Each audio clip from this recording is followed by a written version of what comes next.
So Alex, you know how we do a show, right? And Yeah, we do a show. if you are a girl and I am a boy, you know that's the case. Yes. You know what I've been doing for the past week? What? I've been binge watching a little show on hit streaming platform Disney Plus called High School Musical: The Musical, the series. Jesus Christ. And I this I is have a feeling. I saw on Twitter. You saw me talking about it on Twitter? I saw you talking about it on Twitter, and I'm like, oh no. He's gonna talk about it on the show. No. Are you gonna break out into song? Did you write a song for this episode? No, but that would have been funny. I But have been like listening to songs, and I was gonna try and like write a cover of a song for our opener. By the way, are you a music? I know I've listened to enough music, and I know like syllables and like how things rhyme and shit. Okay, I interesting. think I could write something good. It's a big project, so it'll probably never come to fruition. But I don't know. It's been on my mind a little bit. Anyway, continue with your High School Musical, the musical in high school. The High School Musical, the musical in high school. Is that the name of the show? I don't fucking know. It's a big redundant name. The name is really cumbersome, but that's on purpose and it's by design.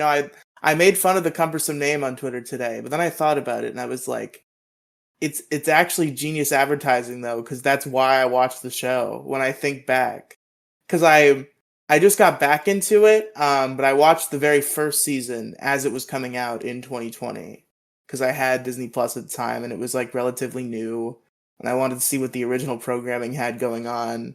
And I was like, High School Musical is a name that I recognize that hasn't produced anything for years. I wonder what this will be. And I watched the first season and it was really good. But then the season break was really long, and I kind of just lost interest, and I never went back to it.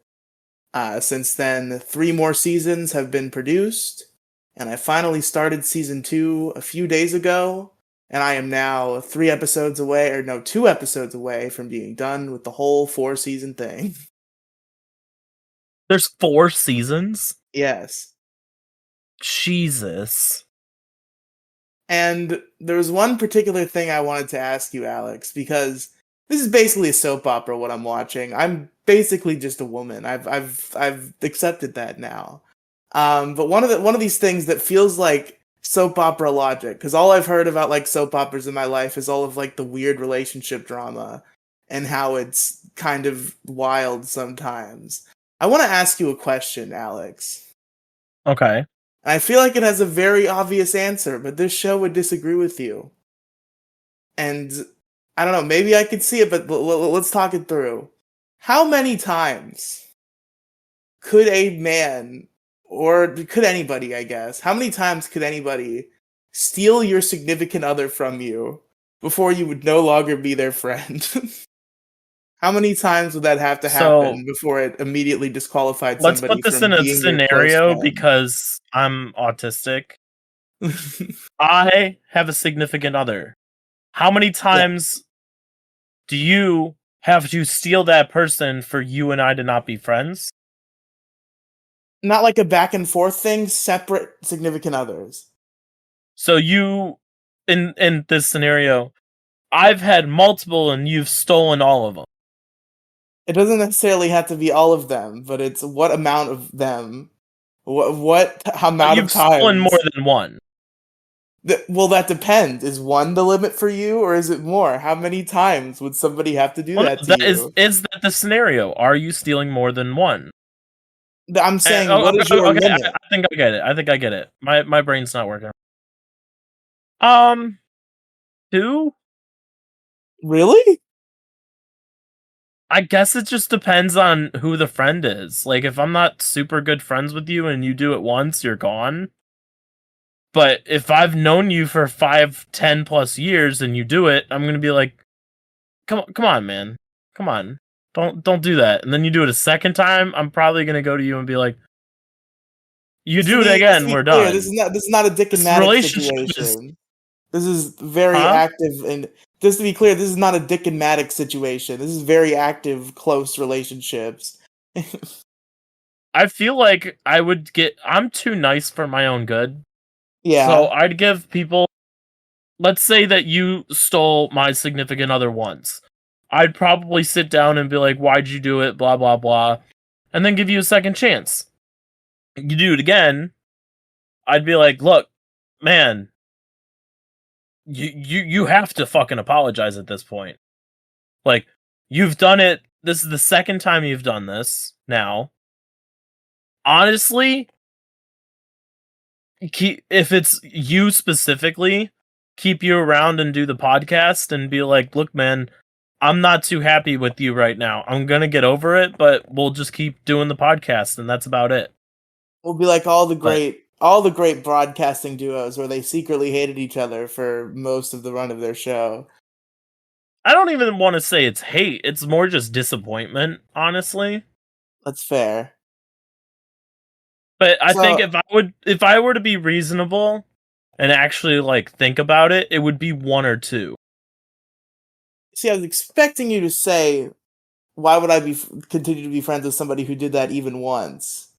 Which is what I feel like the logical thing would be. I was a little thrown off because the context here is in one of the recent episodes I watched, there was a very beautiful and touching scene of a brother-like friendship between two characters. The main male lead and like the like older kid. And it was just like this beautiful scene of this touching friendship between the two of them. And part of the central plot for the entire show is that both of the main male lead love interests were stolen right out from under this other guy. Huh. Like he was obviously gunning for them, and then they broke up with him and immediately went to him. And this happened twice with two separate girls. So you're saying like steal right out from under you, right? So I guess like it depends on how you define. I guess it's not No, I quite think two would be thievery. reasonable. Two would definitely in this situation. Two the second time would I think irreparably damage whatever friendship I had with that person. But I wouldn't hate them. I'd just be like, we can hang out as a group, but I'm not gonna hang out with you one on one sort of deal. Like it's not that I don't want you around. I'm not gonna bar you from whatever we're doing, but it's gonna probably strictly be we're friends because we're in the same friend group. That's about it. If that answers your question better than before. No, that's fair. In this show, they actually get closer.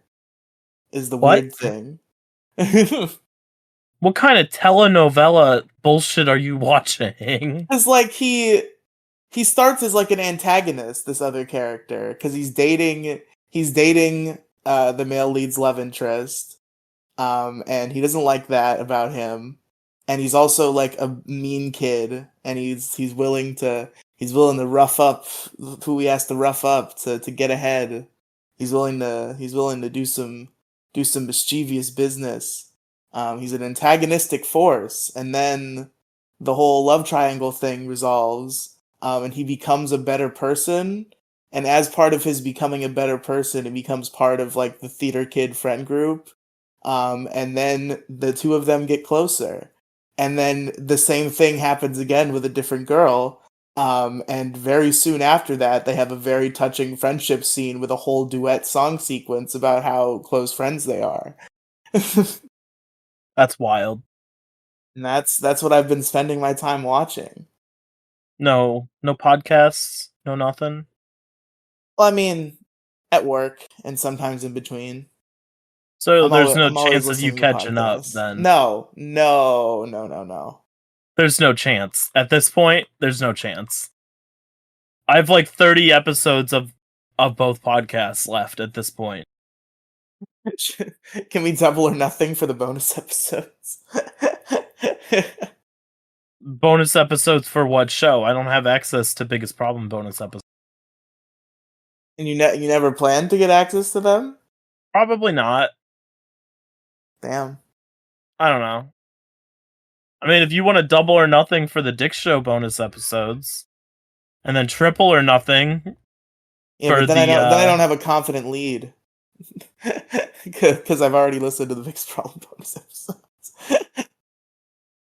No, you're just buying time to try and finish the Dick Show 100 episodes that you have to do. That's all you're Yeah, the like trying to do. 150 episodes I have to do, and also like the 70 bonus episodes of the Dick Show too. Also, I know there's like 80 something, but I've listened to a good few of them. Anyway, But yeah, I've been watching this fucking soap opera. That's how I've been spending all my time. How's your week and a half been? well, this past weekend I did go to con, so it was alright. Little whack. Have I mentioned old house drama on this show? Or was that kept off camera? I think Off maybe mic. you very vaguely alluded to it, but I don't think we've gone into any detail.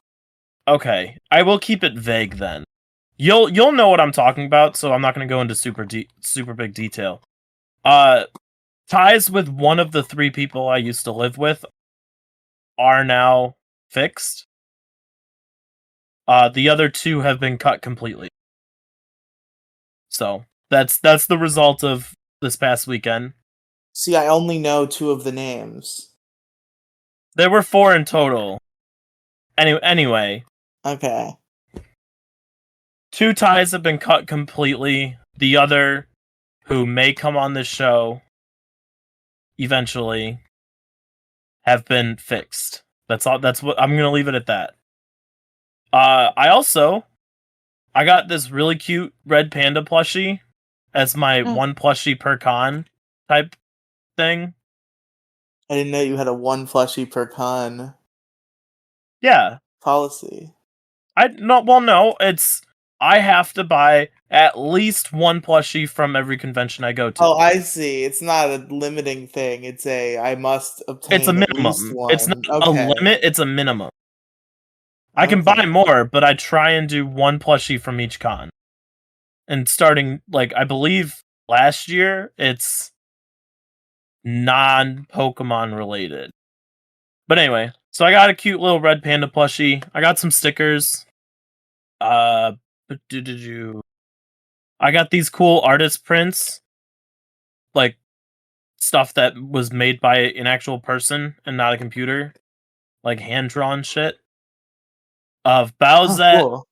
Buette, Ryuko and Satsuki from Kill la Kill, and then the thing that drew me Is that Satsuki like a different human, or is Satsuki the talking clothes?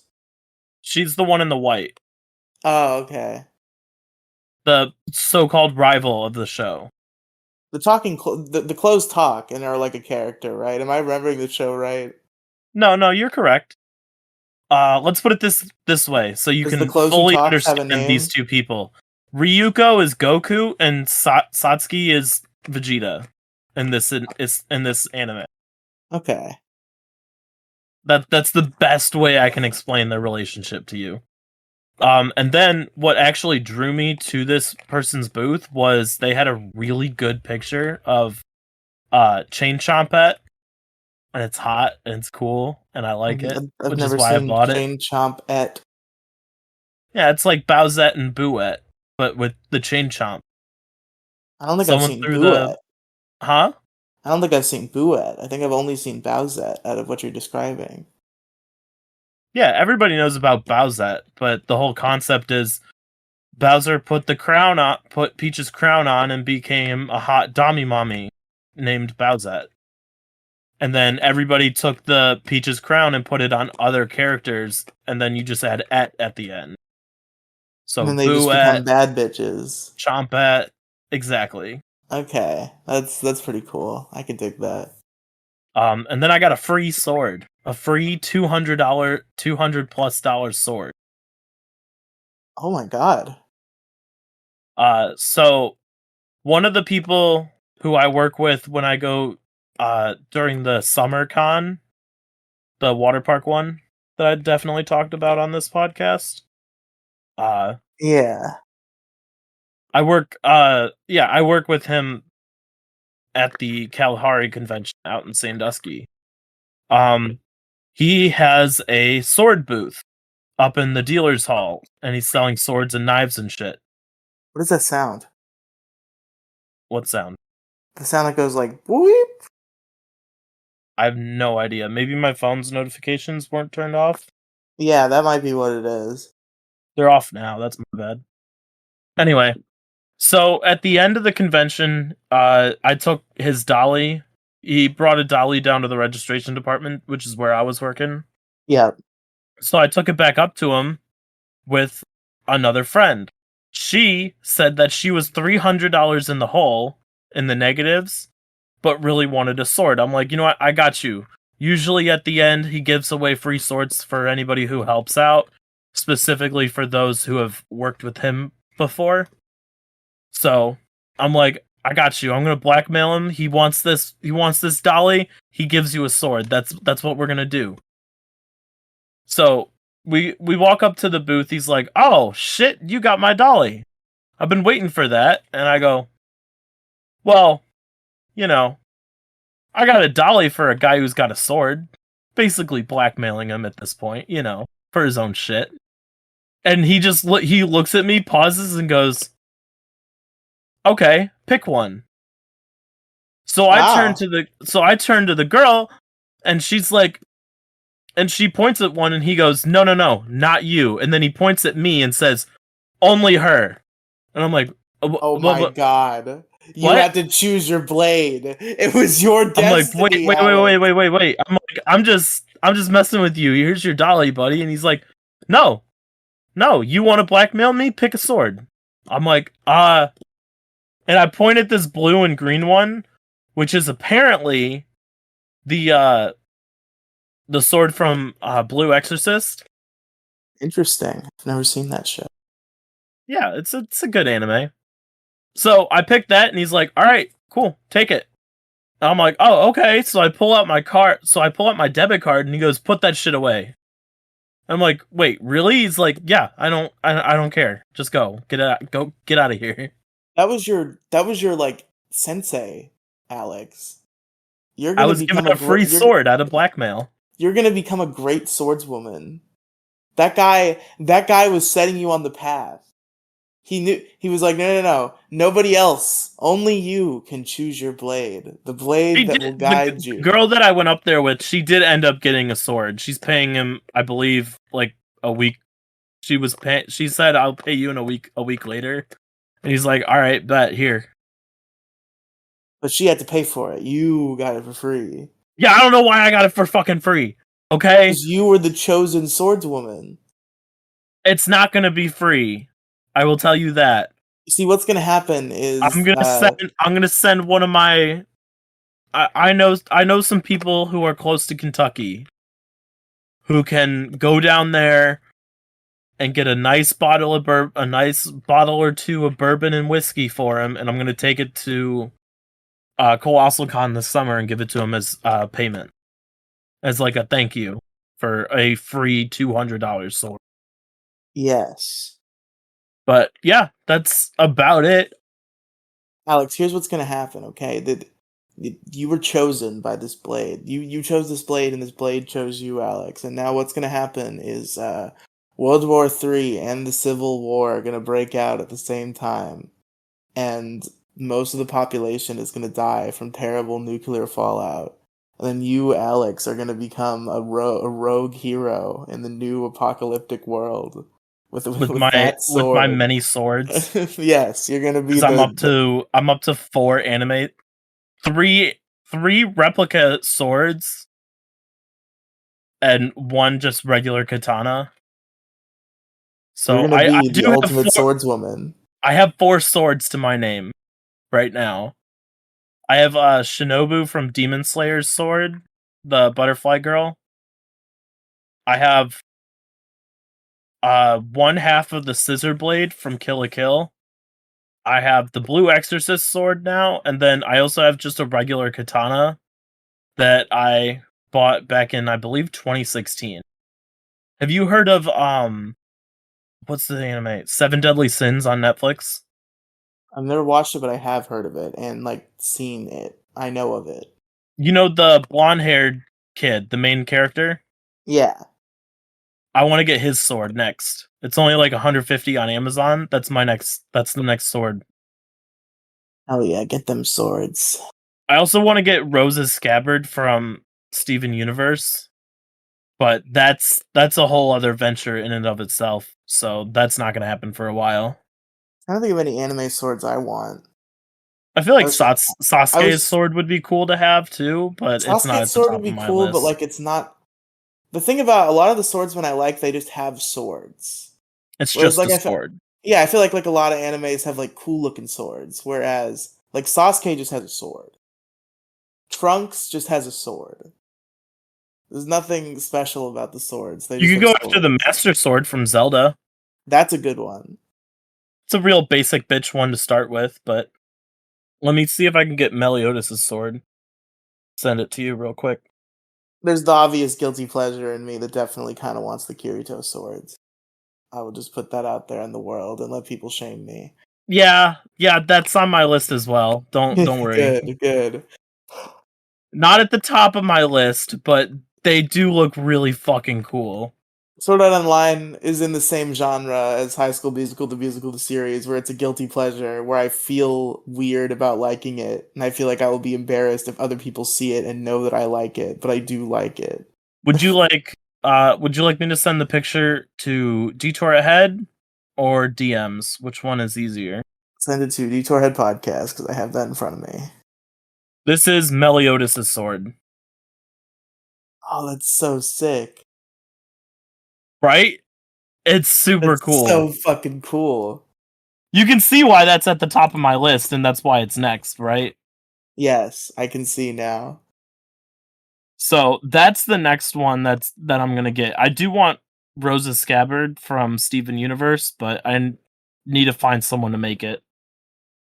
So this buying swords is like a once every blue moon guilty pleasure I have.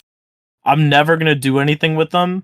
I would like to hang them up in the new apartment, but as of right now, they just kind of hang out. Waiting for the day that you become the ultimate swordswoman. Waiting for the day someone comes in my house and tries to fuck around and find out. Little do they know that you've angered a Republican trans woman who has many You've swords angered a scattered throughout her Republican trans apartment. woman who really likes shonen anime. You don't know what you've done. Come on with your hands up! I got swords, bro. Get the fuck out of here. I have fucking swords in my mouth. Wait, no, you don't watch One Piece. I got a sword. I know Zoro. Okay, I know who Zoro is. good, I good. don't watch One Piece, but I know Zoro. Everybody knows Zoro. I need to get back to One Piece. I was reading One Piece. I'm only like 150 chapters in out of I think like 1200 and counting. 3 years ago on a live stream, Monkey Jones said he would do a podcast episode with me if I caught up to One Piece, and I'm sure he would not hold it up. But I kind of want to finish it just so I can bring it up and see what he says. My eyes just keep coming back to this sword. This sword is so fucking cool. Meliodas's? Yes. Dude, it's sick. I found this like back when Seven Deadly Sins was first taking off, and I never had the money to do it. So it might be the next purchase I do. I sign off on that. Honestly, birthday's coming up, so Ooh. birthday's coming up. My 5-year anniversary of podcasting is coming up this year as well. Oh shit, yeah. End of March, buddy. End of March is 5 years since the first debut on Pixels. God, that's wild. I believe it's going to be 6 years for you this year, right? Yeah, in February. That's coming up. God, that's insane. Anyway, so yeah. Um, other than that, I did get approved for an apartment. I move in next week. So this comes out Wednesday, so I guess tomorrow for those who are listening, I get handed the keys as long as I give people money. So that's a thing that's new.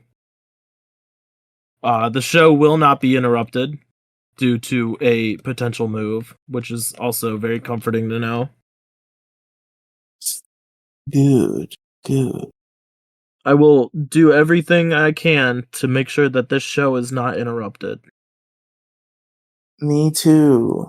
Even if I have to come back here on Friday night, sit for an hour or two, record, and then just say au revoir, and then just go back to my place. But it shouldn't be a problem. I think we'll be fine. So yeah, that's pretty much my week and a half summed up. Not really much else has been going on. Have I talked about my reading on this show yet? Reading? I don't remember at what stage I was with that last time you recorded. Reading. But I've been Like doing some words? reading. Yes. On paper. Reading with words on paper, yes. Like somebody wrote something and you are Well, some actively of it was on an reading it. iPad, but it was originally on. It's sold in the form of paper that is bound into a book. It's just Is this also sold as an e-book. is this Super Killer? No, Super Killer isn't out yet. It's not out yet?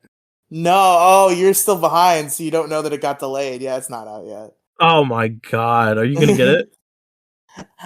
I didn't buy the Indiegogo, but like I might buy it. He's gonna put it out for free online, so I probably will just read it for free online. To be honest. What? Wait. My Yeah. man raises almost 75K to make this comic, and then is gonna put it out for free. Well, yeah, but the physical copy is like cool. Okay. I'm sure we could do a review. No, people on the internet just like do that. Like usually it's on the difference is usually the comics like on the internet first and then they do a physical edition, but like it's not an unheard of business model. It's just kind of weird to do it at the same time. But there's Yeah, value in a once it physical comes book. out, you and I could probably do a review if you want to. Yeah, of course. We gotta do harsh criticism. I'm like almost incapable of harsh criticism. It's so hard for me to not like something. That's what I've realized about myself. Well, I mean, I think you have some choice words regarding these past couple weeks. For Wait, what do you mean? regarding harsh criticism of something that somebody else has done. Oh yeah, the fact that you haven't uploaded our show to YouTube in like 2 weeks. Yeah, I missed 2 episodes. This has been podcast platform exclusive for 2 weeks now. 2 weeks. I mean, usually I just look at the views on the podcast platforms and they're very low, and I just like assume they're higher on YouTube. And now I know that we haven't been on YouTube for 2 weeks, so I'm like, okay, so I know that only like 2 people have heard the last 2 episodes. I know Yeah, that for a fact now. I have to be productive tomorrow, so I'll get it done tomorrow. You know, I said that about today, and then I got distracted with Avatar: The Last Airbender, so. It's fair. But anyway, what about you? How's your week and a half been? I mean, I kind of sum mine up with the High School Musical, the musical, the series. To be honest, oh well. Besides the reading, I kind of lost that tangent there. I've been reading books. I talked about this on the issue crew, but I decided to finally get back on the horse. I had been reading shit for a while. Like I've kind of been in my I'm gonna read now arc. Because before I finished Men Are Better Than Women, I hadn't read a book since high school. It had been years. Yeah. And so you sent me Men Are Better Than Women, and that inspired me to buy some books that I bought on a thrift store virtual book website. And I have those. I actually, funnily enough, have not read any of those all the way through yet, and I'll explain that in a moment. But you bought me not what's your problem? What's your problem? We'll come into the story in a second. You bought me Men Are Better Than Women, and that inspired me to buy the other books. And I was like, I'm gonna read because people in my life have been talking about reading, and it seems like a lot of people have been fulfilled by reading. So I'm gonna read now, is what I've decided. And then it took me like months to finish Men Are Better Than Women because I just did not have the attention span to sit in front of it for long enough to make progress. That's And me. then, I'm like a third of the way there. oh yeah, you haven't even finished it yet.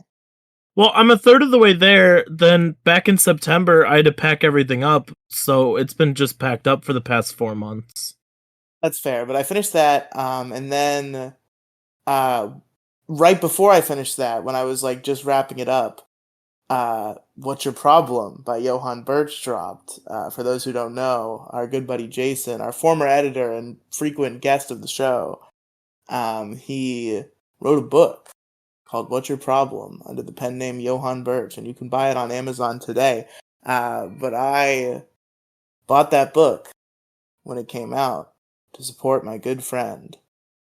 I bought the physical edition and I started reading it, but I was being very slow about it. I would put it down for weeks at a time and only read it for brief periods. And the last time I read it, I even like Jason had to basically like he had to force me. He had to put me at gunpoint basically.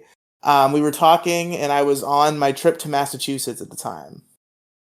And I was just laying in like my aunt's like guest room, just like not really having anything to do. I think I was at the house alone. And hold on, reloading. Brain's getting back in there. Uh, and he was like, "You should read What's Your Problem?" And I was like, "I didn't bring it because I didn't bring it with me." And he was like, "I'm gonna. What if I sent you the ebook version right now so you could read it on your iPad?" And then he did do that. And then I read. Me and him actually read a chapter out loud. Just did a voice call like we were doing like a fucking reading in class. It was a funny, rousing good time. And then that was the last time I read What's Your Problem by Johann Birch for probably months. I was really bad about it. I was procrastinating. Then one faithful evening, I was just like, you know what? I'm gonna do it. And then I opened up What's Your Problem by Johann Birch, and I read the whole fucking rest of the thing that night. I had only read like a quarter of it up till that point, and I read the whole fucking thing. And it was very good. And my I've always had this kind of love for reading that will like only come out under the right circumstances. Where if I read something and it doesn't grip me, it's literally like the hardest thing to do. Like even if I'm enjoying it to some degree, if it doesn't like grab me the right way, it's like kind of cumbersome. But when I get into something, like I'll zoot through it. And I zooted through What's Your Problem? Very good book. Would highly recommend.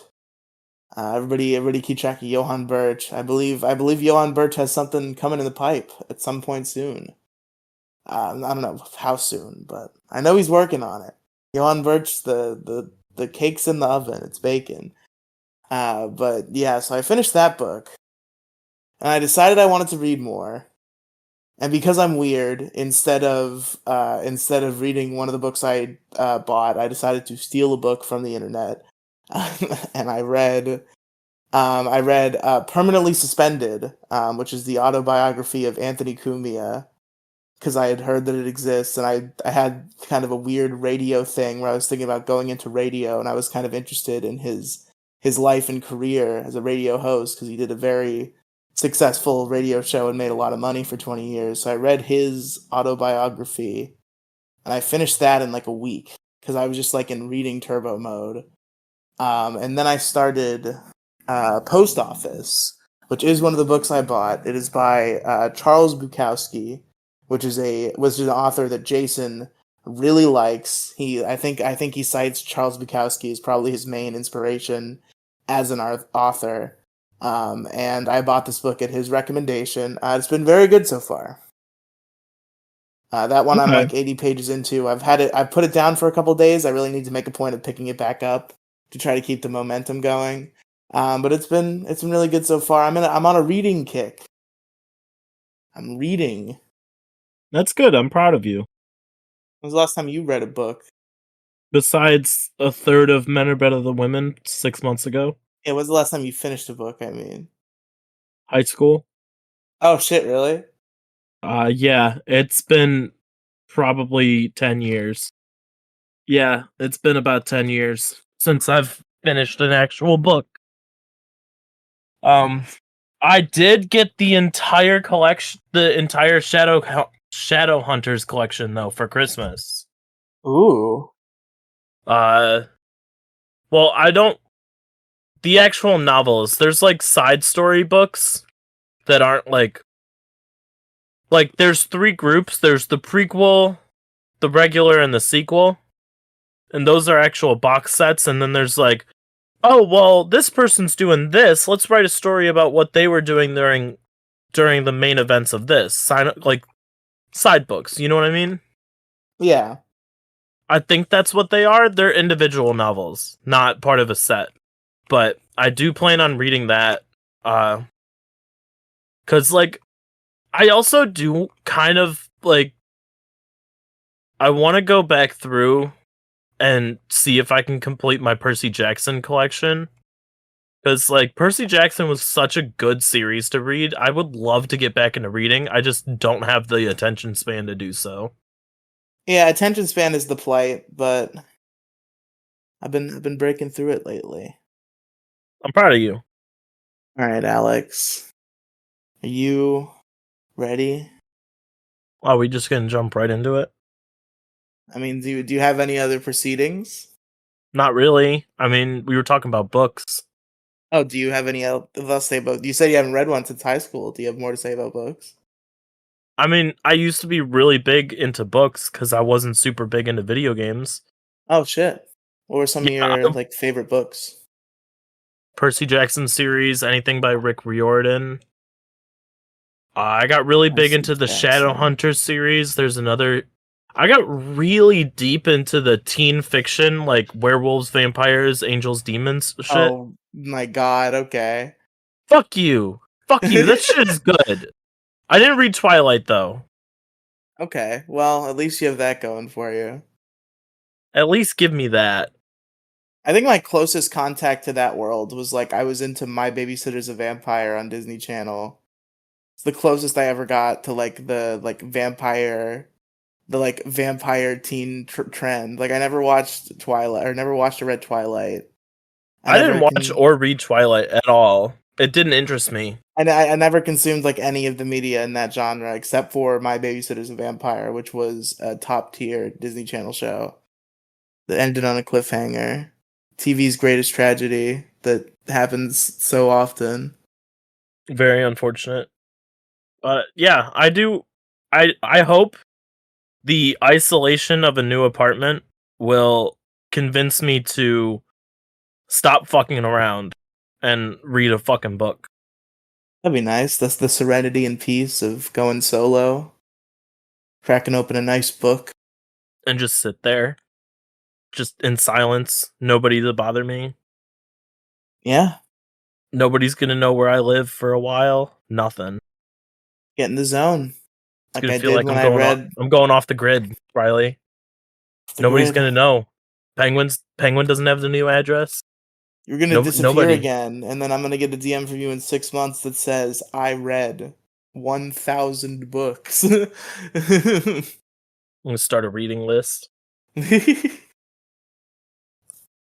I'm gonna disappear, and then randomly you're gonna check the YouTube, and it's gonna say Colo Chu's book channel, and it's gonna have daily uploads because I'm reading a book a day, and you're gonna be like, "What the fuck?" It's just me in a log cabin. I'd be like, "Oh, we're doing a book show. Let me in there," and then I'd force myself to read books with you. You'd have a parasocial relationship at that point. Well, I would try to force it into a social relationship. Is what I'm saying. I would try to get in on your book review operation. I would like to do a book review at some point. Those were kind of cool to do. Read the book and then talk about it. I'm down for it. I kind of want to do one for What's Your Problem. I kind of want to get a group together. I'm gonna have to read it first. Yeah, you gotta read What's Your Problem by Johann Birch, Alex. I still feel like Jason's messing with it, but like It's real. I don't understand why I'm so skeptical about this. Alex, I've seen his like author preview copy. I don't know. I've seen the like files from when he wrote it. It's real. It's the constant defending by anybody I tell whenever I say I don't know if Jason actually wrote this, and it's the immediate jump to his defense that puts me on edge. Like, I don't know about this one. But then the logic sets in. I'm like, It frustrates there's me so no way much that that this is like everybody around me is in on the joke except me. it frustrates me so genuinely that like this is Jason's like magnum opus, the biggest thing he's ever done, his like pride and joy project, and you're like, nah, I don't know. It's Jason though. It's a very Jason-esque thing to go and randomly promote somebody else's book. It sounds tell me that's not something Jason would do. You know, Alex, you're right. You caught me. Jason didn't write What's Your Problem. Well, no, Jason didn't I write What's Your believe he Problem. wrote it. I just think that everybody's fucking with me because I'm very cynical with your friend group. But the It was logical part of me is saying that there's no way that everybody is in on the joke except me. no, it actually is Random Candor wrote the book. Okay, Jason wrote the book. We started a joke about how Jason wrote the book, and it kind of just became canon. But Random Candor actually wrote the book. I believe that even less. That's the current If we claim. do a book review, I'll get the book. Buy me the book and I'll read it. I'm not gonna buy you the fucking book. I'll just review it with Andrew. You fucker. Spend your own money. Fucking lame. We'll Anyway, do big guy, little guy, do books, guys. Great show name, everybody.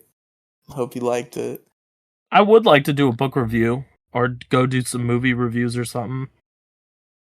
Yeah, that'd be fun. Expand the brand. I'm always down to reviews But and yeah, stuff. that's about it for books. That's all I've got. I haven't read books in a while. Honestly, the first book that I picked up to actually read was Dick Masterson's book, Men Are Better Than Women. So that's really the first book I picked up in a long time. Yeah, same And here. I didn't even fucking finish that one. So Yeah, I was really bad about reading books even in school. Like when a book gripped me, I would like rip through it, but if it didn't, it would just be like I wouldn't do it.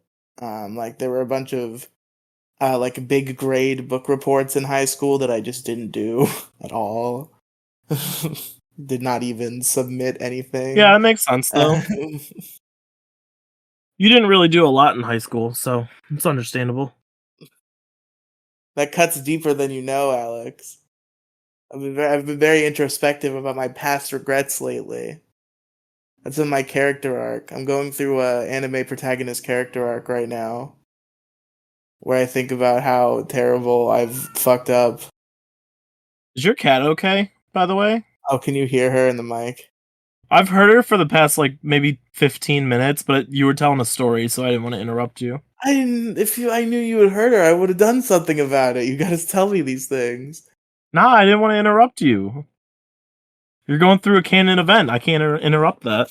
Can't- I was hoping noise cancellation was getting her, and it didn't seem like it was lighting up when she. Oh, I think it's like when I'm talking. Did you get that one? Yeah. Okay. Hold on. Just go grab a Q-tip or some shit. I don't know. Oh, gross. See, people who listen to the show don't get half the references I make, and I wish they would. Yeah, if you listen to this show, the Dick Show and Biggest Problem in the Universe are basically like required homework at this point. It's not required homework. Don't think you have to go listen to that in order to understand shit. Listen to our show. It's a fun show. Good show. Good show.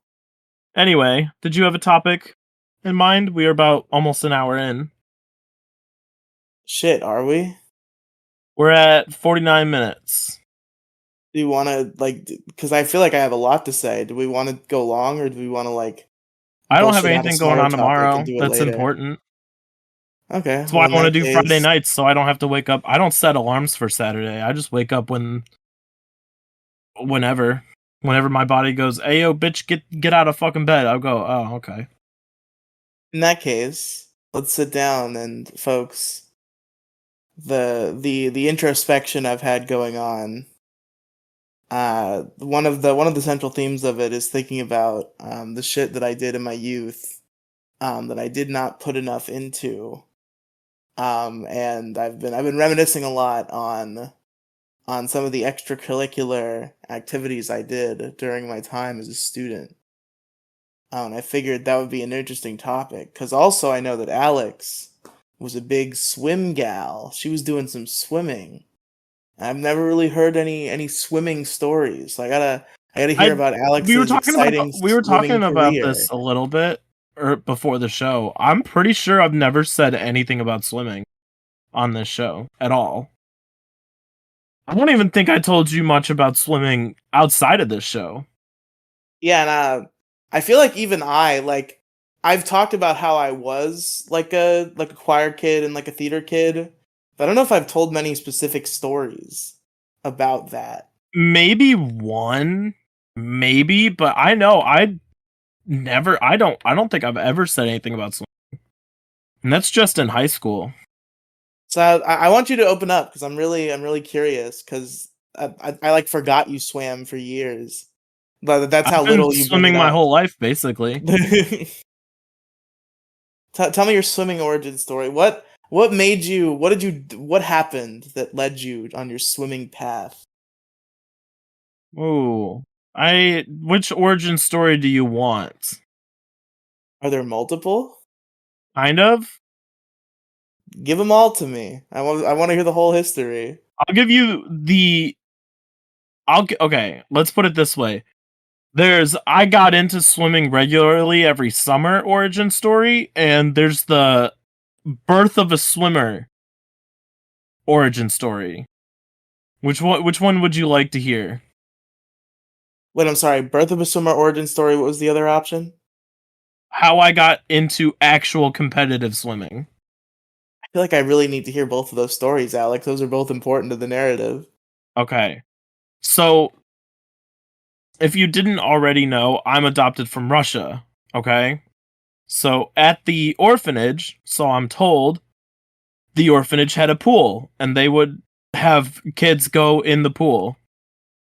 And I was like, according to my parents, I was one of the only babies that absolutely loved going in the pool all the time. Aw.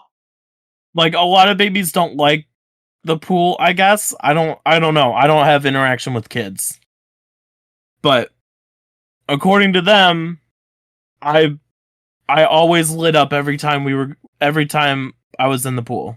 So, I guess that's like it's short. There's not really much there, but I guess that's your quote unquote origin story. It's so adorable that it runs that deep. That you were the only little baby who wanted to go in the pool. Um and then I think it was I don't remember when I first started swimming, honestly, because I used to do taekwondo for since like 3rd grade.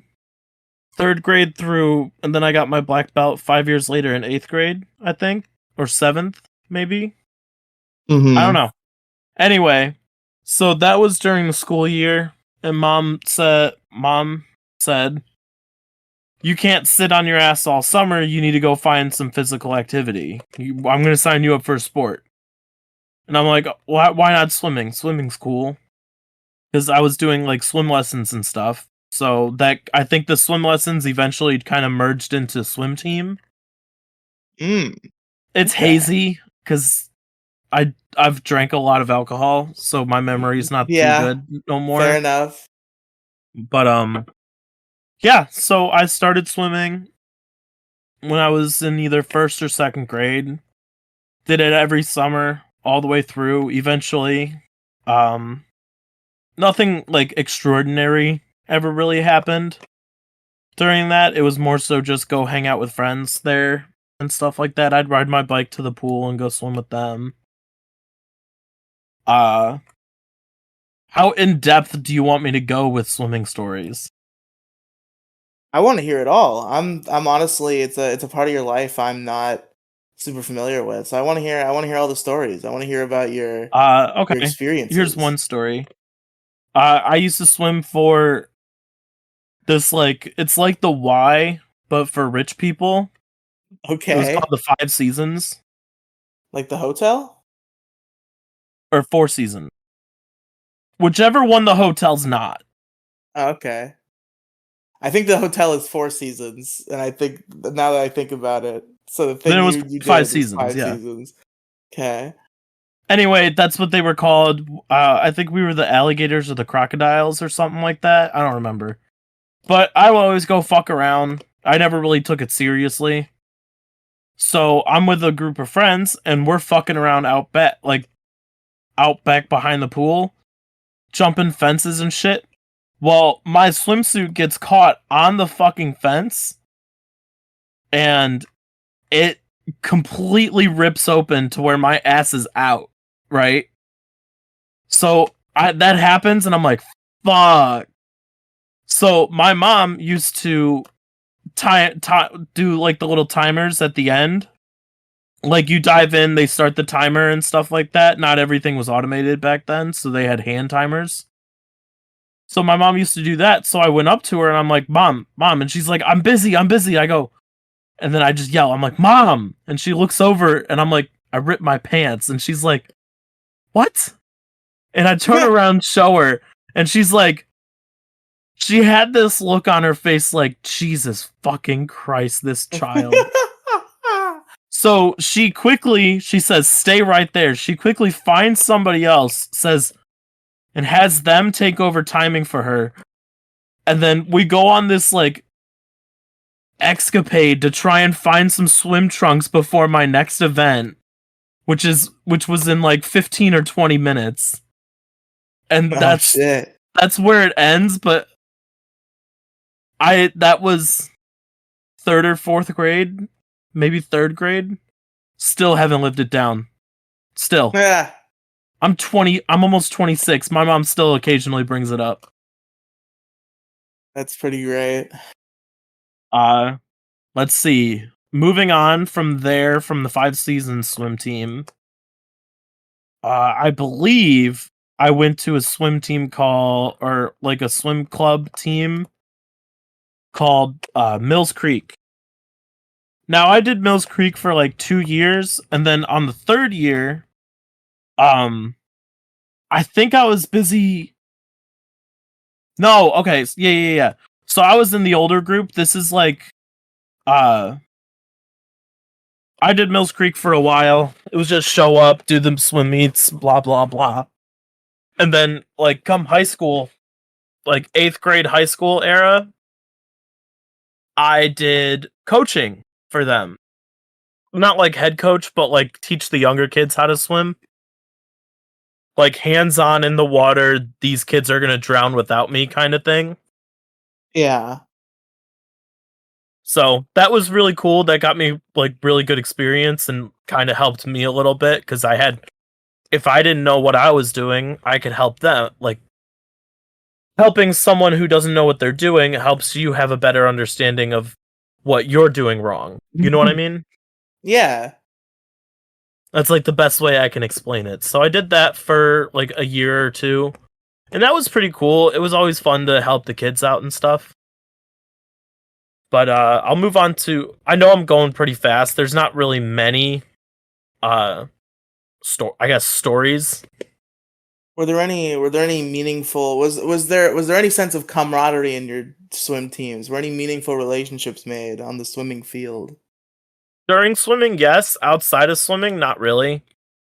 Nothing is carried over to present day. Let's Oh, just put it that way. so there was a kinship between the team, but you didn't keep in touch. I see. Yeah, I mean, I was also a very antisocial kid, so it didn't really help much. Yeah, that's Like fair. when I'm in a group with friends and stuff, and like people who are there because they have to be or whatever, Like, I would hang out with people, I had fun with people, but like, once swim practice was done, we say bye and go our separate ways, and we don't talk until the next swim practice. You know what I mean?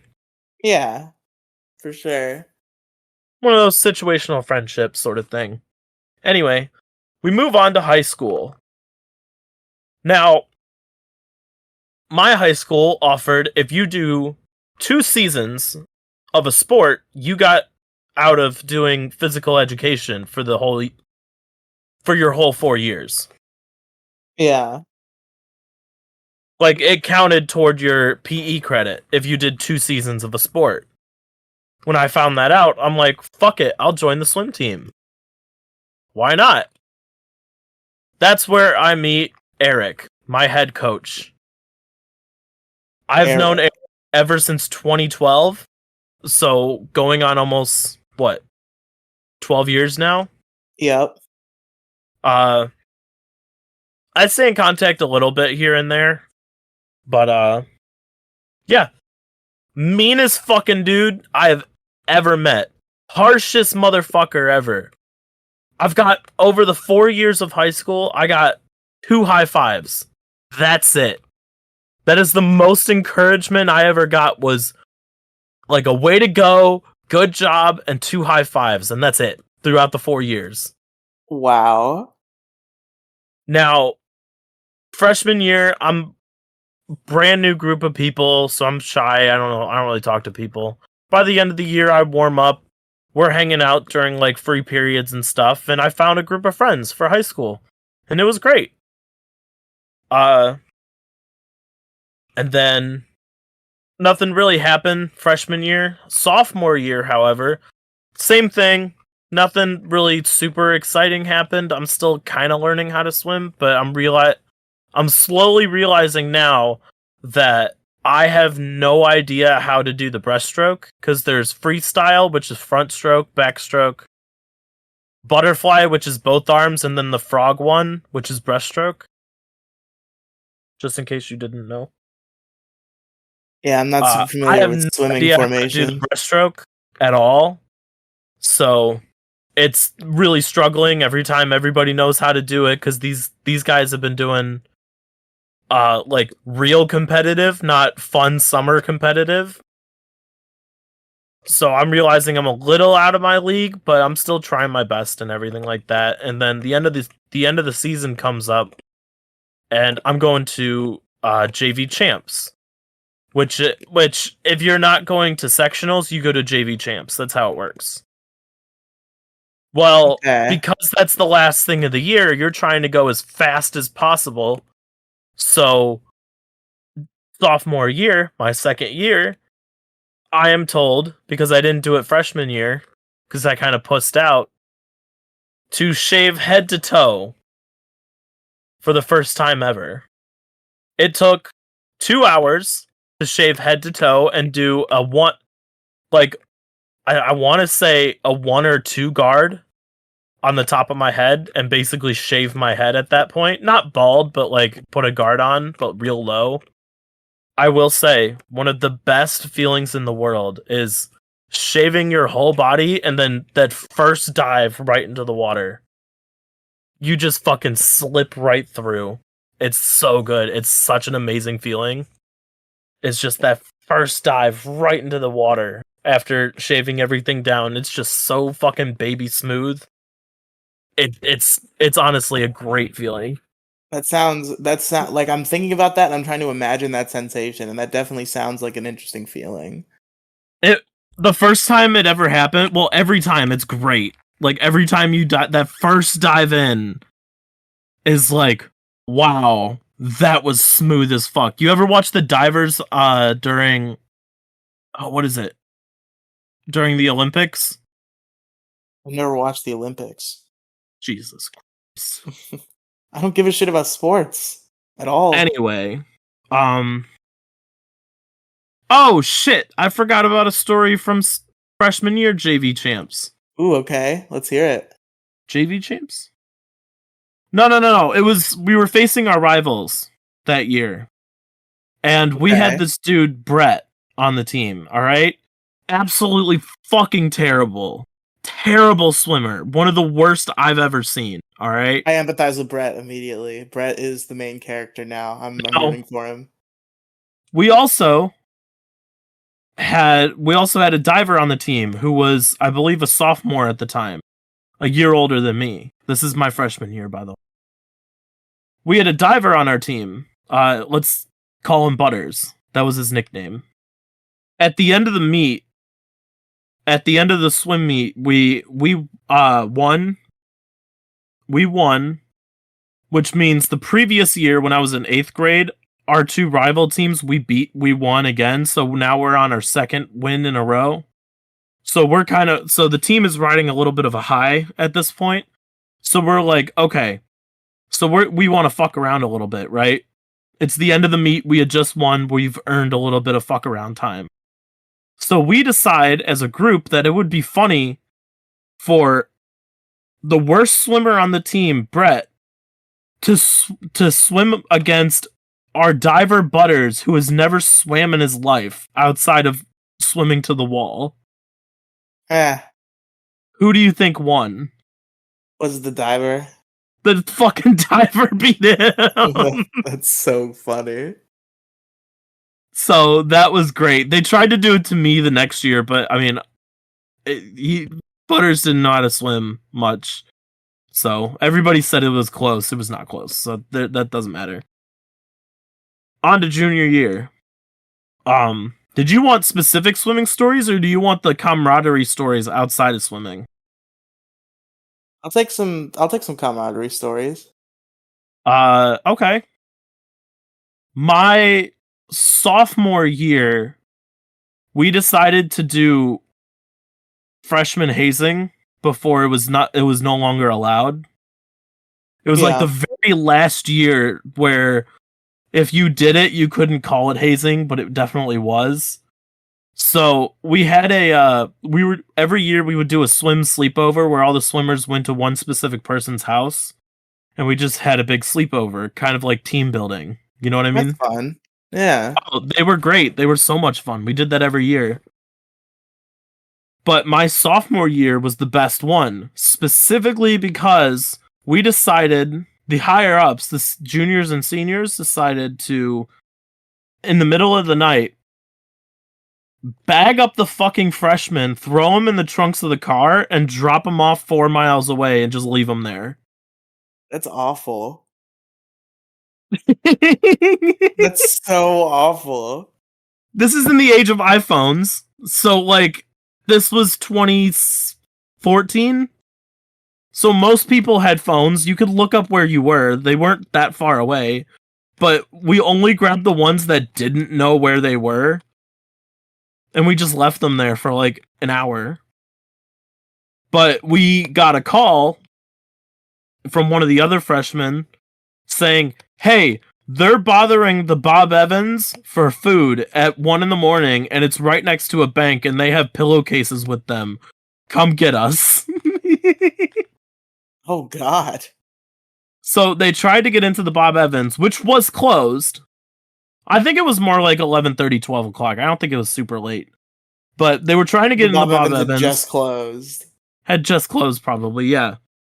And then the bank person comes out and's like, hey, what are you kids doing? They're like, we just want food. They're like, you guys gotta go. We're closed. We don't want you hanging around the bank. And then that's when we got the call. Because, you know, you don't want a bunch of kids with pillowcases hanging around your bank when you're trying to close up. You know what I mean? Yeah, no. So that was great. That was a good... that was kind of funny. Anyway, on to my junior year, I guess. Junior year, I'm one of the older kids now. We got a bunch of freshmen coming in, blah, blah, blah. And this year, I'm like, all right, let's kick it into gear a little bit. Let's try and get a little faster. Nothing really, like, super interesting happened this year. I still went to JV Champs, but specifically junior year was... my high school specifically keeps track of the GPAs of each sports team. So, like, the cumulative GPA of the swimmers, of the football players, of the hockey players. You know what I mean? Yeah. So this was the first ever year that I think we got silver, which is like above a 3.5 average. Like average cumulative amongst all of the swimmers on the team. So because it was the first ever year that we did it, our coach decided to give everybody a varsity letter, which is the first one I ever got. Now, I didn't earn that. My GPA was like maybe a 2.9, 3.0 at best. So I feel like I felt like I dropped that average down a little bit. On top of that, the rule for getting a varsity letter for swimming was you had to go to sectionals. If you go to sectionals, you get a varsity letter. That's how it worked. Okay? Now, So, for some people in the audience who might not know, even though I obviously know, like fucking varsity letter, of course I know what that is. What is that for people who don't know? it's most sports teams in high school and I think college maybe. I'm not sure about college. You have junior varsity, which is JV, and varsity. Varsity is the good ones. JV are usually the freshmen and sophomores. But you Does did that answer JV like your whole career. pretty much for the first 3 years, yeah. Okay. But because of our cumulative GPA as a team, everybody got a varsity letter there that year, my junior year. That Okay. frustrated the hell out of me because I didn't feel like I earned it because I didn't go to Okay. sectionals. So senior year rolls around and I go up to my coach at the beginning of the year. We had just lost one of our best swimmers for butterfly, which meant there was, I guess you could say, a spot open, quote unquote. So I'm like, you know what? So I go up to him at the beginning of the year and I say, Put me I in, want to go coach. to, huh? I said, put me in, coach. Put me in, coach. I'm like, I want to go to sectionals this year. And he looks at me and goes, is that really what you want? And I said, that is my goal for the end of the year. I want to make it to sectionals. And he goes, okay. What are you going to do to get there? I go, I want to do butterfly. And he looks at me like I'm crazy and says, are you sure? I go, sir, yes, I am. I go, Eric, I even have a plan ready for you. And he goes, okay. Now I've Hmm. kind of fucked up in the past few years, never really put too much effort, so it's very weird for me to go up to him my senior year and say, "All right, I'm ready to try now." So I tell him, I'm like, I'm not going to make you do anything different from me. I'm going to follow everything that you do and everything that you say. However, anytime you put breaststroke in your sets that you make, I'm going to switch that with butterfly. And he looks at me and says, are you fucking insane? And I go, probably, but I want to go to sectionals this year. This is my last year. I want to make a name for myself. I want to earn it. And he goes, I make breaststroke set because they are supposed to be slow and easy. You cannot switch that for the hard, high intensity set. The high intensity butterfly. And I go, I'm gonna do it to the best of my ability. I do what I say. I go through with it, and I hit sectionals my senior year. I was Hey. 0.05 away from going to districts. Ah, shit. 0.05 away. I was pissed. But the best feeling is my senior year was getting up on that starting block, getting ready to dive in, and hearing my dad yell my name as loud as possible. And I turn around and I see my mom, dad, my sisters, and a couple aunts and uncles all supporting me for the first time. My mom Wow, and that's dad would go to great. the meets, but I was very surprised to see like extended family up there supporting me at sectionals that year, and it was very heartwarming. I believe my dad still has the video of me doing it too. So, senior year was great. It was a really fun year. Not really much else happened outside of that. I guess that's really a wrap up of my whole swimming career. I do have the times still written down as well, if you'd care to know. But Wait, what times? What do you mean? The times for each of the events that I swam. Oh, okay, yeah, yeah, yeah. Let me see if I can find it real quick. It's in Google Drive. Oh, do. Swimming times. So, do you know what a 50-yard freestyle is? Do you know what 50 No, yards is in the pool? no. It's down and back.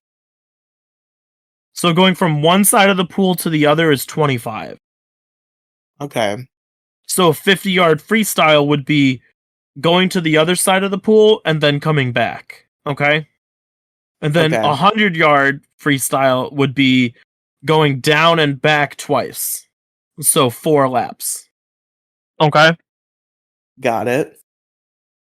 So the biggest thing, a big accomplishment for swimmers, especially when they're just starting off, is to break a minute in the 100-yard freestyle. So going down, back, 4 laps. I don't have the dates that I broke them. These are just the fastest times I've gotten. But so for the 50-yard freestyle, I have a 26.2, which I believe like the Olympians do it in like 18 to 20 range. I could be wrong, but 18 to 20 sounds about right. The 50-yard butterfly is 27.2. And then the biggest accomplishment, well, not outside of sectionals, the biggest accomplishment in terms of times was when I broke a minute in the 100-yard freestyle. So I'm sitting at 59.89 in that, Holy which shit. was crazy. I almost did it in the 100-yard butterfly. I have a 101.71, so I was like almost 2 seconds off. And when I tell you it's really fucking hard to drop off 2 seconds and you're off your stroke, it's very hard to do. The 100-yard backstroke, which I didn't do too often, but I usually just did freestyle and butterfly. But I did backstroke a couple times throughout my career, so I have a 108.98, so based almost a 109. Hmm. So a minute and 9 seconds. And then another accomplishment that I unfortunately was not able to do. I don't think I had enough training or enough experience to do it, but so with the 100-yard freestyle, you break 1 minute, right? Well, Yeah. there's the 200-yard freestyle, which is a mix between going as fast as possible and distance. Because you're doing 8 laps, so you can't go all out as fast as possible, but you still have to swim really fast in order to get a good time, because you're not going for 20 minutes or anything like that. You have to get a really good fast pace. You know what I mean? Yeah. So I had a 2:13 in that one. So yeah, that's really my swimming career. Come college, I didn't really join the team. I was like, yeah, no, I'm good. I'm going to hang out for a bit, but I still kept up with swimming a little bit here and there. Like once a week I'd go to the rec center and just swim back and forth and stuff like that. You spent some But time as a lifeguard as well, correct? yes, yes I did. I did lifeguarding from when I was 16 till I was 22. I want to say 21 or 22. So like 6 years. Well, it has to be a little less than that because I think I knew you when you were a lifeguard around the end. So it couldn't be more than 5. 16 to No, it was 16 to 21. I was 16 when I started, so Gotcha. I was a lifeguard up until Taylor broke up with me. That was like 4 or 5 months after knowing you guys. Yeah. So yeah, I was a lifeguard. That was a lot of fun too. I met a lot of really nice people there. Uh I worked for this one rec center, and lo and behold, the way I got in was the head coach of my swim team in high school, was also the director of the aquatic center for that rec center. So, and then like 3 months in, I was like, "Hey, yo, I want to be a manager," and he's like, "I bet," and I got to the manager position. Wow. 5 years, 6 summers, I think. Maybe, I'm not sure. Anyway, I never had to save anybody the entire time I was a lifeguard. Damn, not a single save. Never had to save a single soul. Nobody died under my watch either, by the way. I would like to point that out. It's not me being lazy. I never had to save anybody. So I'm one of the fortunate ones. You just watched somebody drown. You didn't do anything. You're just like, I'm kind of comfy right now. Like, he'll probably be fine, right? He's coming back up. I would say, wait, no, I don't know. At the rec center that I used to work at did bring me to this point here. Had I not gotten that, I wouldn't have found out about podcasts. So, wow, what an origin story. It's like a podcasting origin story, but very convoluted. See, I swam for a really long time. And then one event that had vaguely to do with that resulted in my career as a broadcaster. But yeah, that's pretty much my whole swimming career with some of my best times and stuff. I'm sure I've drank a lot, so memory no work good, but I'm sure there's things that I'm missing. A lot better than mine. You went way more in depth than I'm going to be able to go. Well, I did take up almost 40 minutes of that, so that whole story took about 30, almost 30 minutes. Beautiful. Did you do any other? Was it just swimming for you? Did you do any other like clubs or activities or anything? I used to be in the chess club back in grade school. There was also a Spanish club, but I only did that because they brought food. So that was really it. I was a chess club champion. I may or may not have the little certificate to prove that I was the winner of the tournament the one year, but let's see.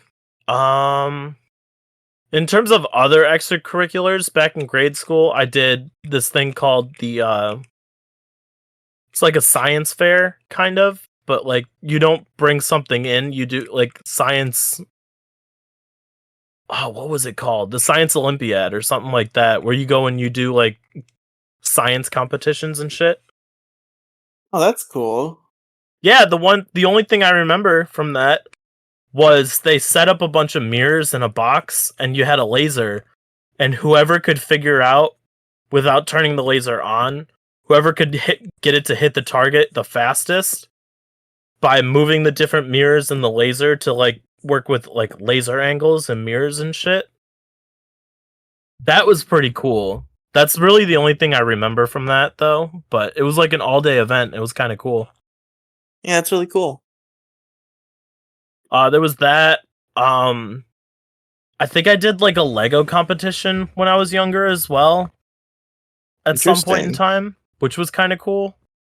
I didn't really get anywhere, but it was still a cool experience. That's really all I remember.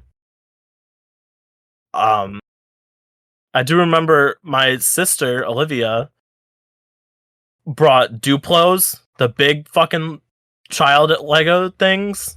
You know what I'm talking about? Yeah. Yeah, she did that, and she's like 3 years younger than me at the time. And she says she builds like a castle or something.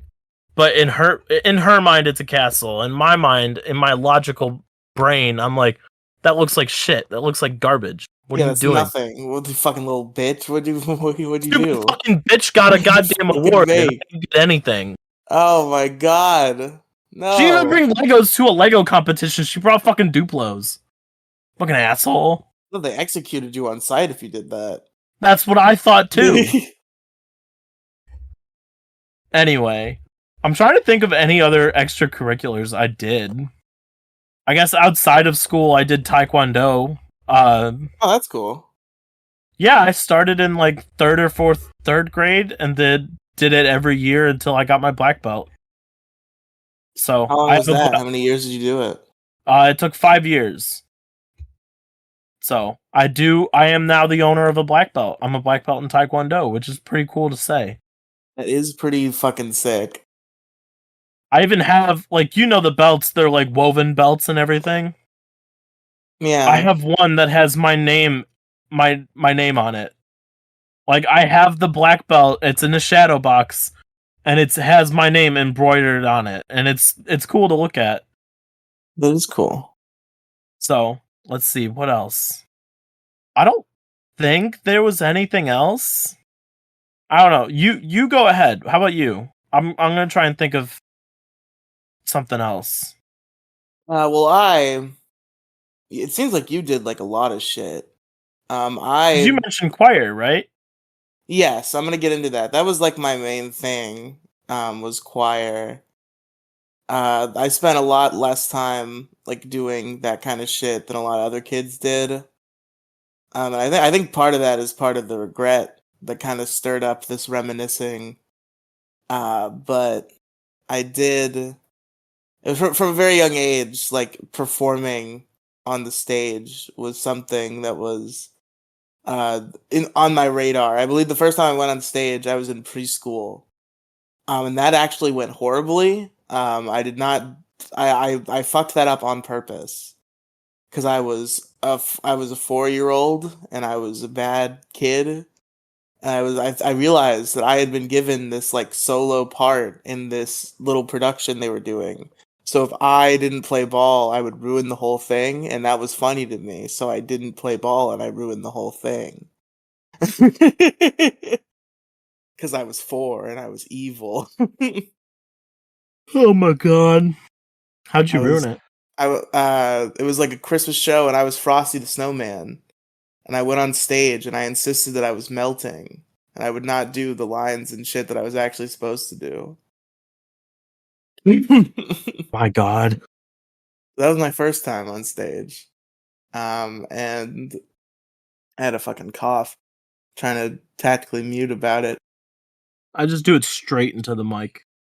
Yeah, just really, really let it loose. I think Demigloom like fucking broke her mic once from coughing into it, or like fucked up its alignment for a bit because she just like coughed into it so hard on purpose as a bit. Well, that's why we don't talk about free speech anymore. Oh, In that's right. fear of You the destroyed your microphone with free speech. I do need a new microphone though. I might get a new microphone once I get once everything is settled in the apartment. But Maybe. yeah, This one's not so broken yet, but I like to mess with it a lot, so I want to see if I can either break that habit or just go buy one that solves that problem. it's fair. Yeah, so Anyway, continue. I did that in preschool. So I got in front of a large audience at a young age and was not afraid to make a fool of myself. Apparently, and I guess I think the singing probably just came from church. My grandmother fucking dragged me to church my entire fucking childhood. So I think I just started like singing along with the songs because that was the only way it wasn't so boring. I wanted to fucking kill myself at the ripe age of 7. So I got invested in singing along with the church songs. So singing kind of became a passion of mine. And then I believe it was third grade when my elementary school started offering. I like we always had like music class. It was like one of those like weird like early elementary school electives that everybody took at the same time, and like you would do them like on different days. Like there was always a music class, but then they had like the after school like choir that like was like serious. And I think that opened up in third grade, and I think I did that all 3 of my remaining years of elementary school. Um, I did I did choir, and I was doing stage shows or whatever I was doing back then. I don't actually remember if we did a couple. I think it was the middle school and high school ones where like I more clearly remember like productions that I was a part of, but there were a couple in elementary school too. But yeah, I did that in elementary school. And that carried into middle school as well. I don't actually think I remember I didn't get to do it the first year. Or was it the first year I didn't get to do it? I don't think I did. Either way, there might have been a gap year, but it was either 6th or 7th grade when I started doing middle school choir. And no, because I only think I ever did 2 of the big show. So I think I might. I don't think I did it 6th grade, but 7th and 8th grade I did middle school choir. And that was just like an elective class. That was like regular style because middle school has classes that work normally.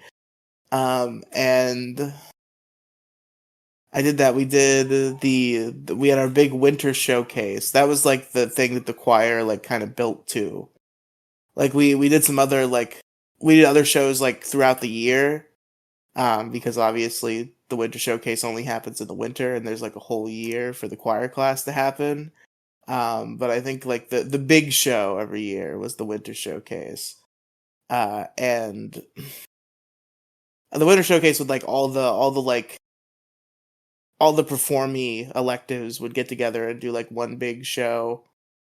From all the I went to a school that also had like elementary and like they had all of them.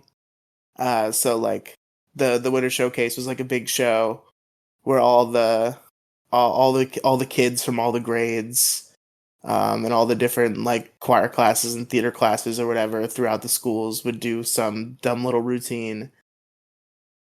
And I did that for choir for 2 years. And my 7th grade year, I took a class called Musical Theater 101, which is as the name would imply, it is a introductory musical theater class.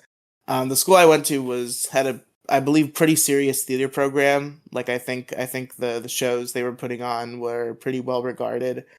And there was musical theater 101 that kids would take. Most of that class was 6th graders. I think for some reason I only got one elective in 6th grade. I don't remember why that is.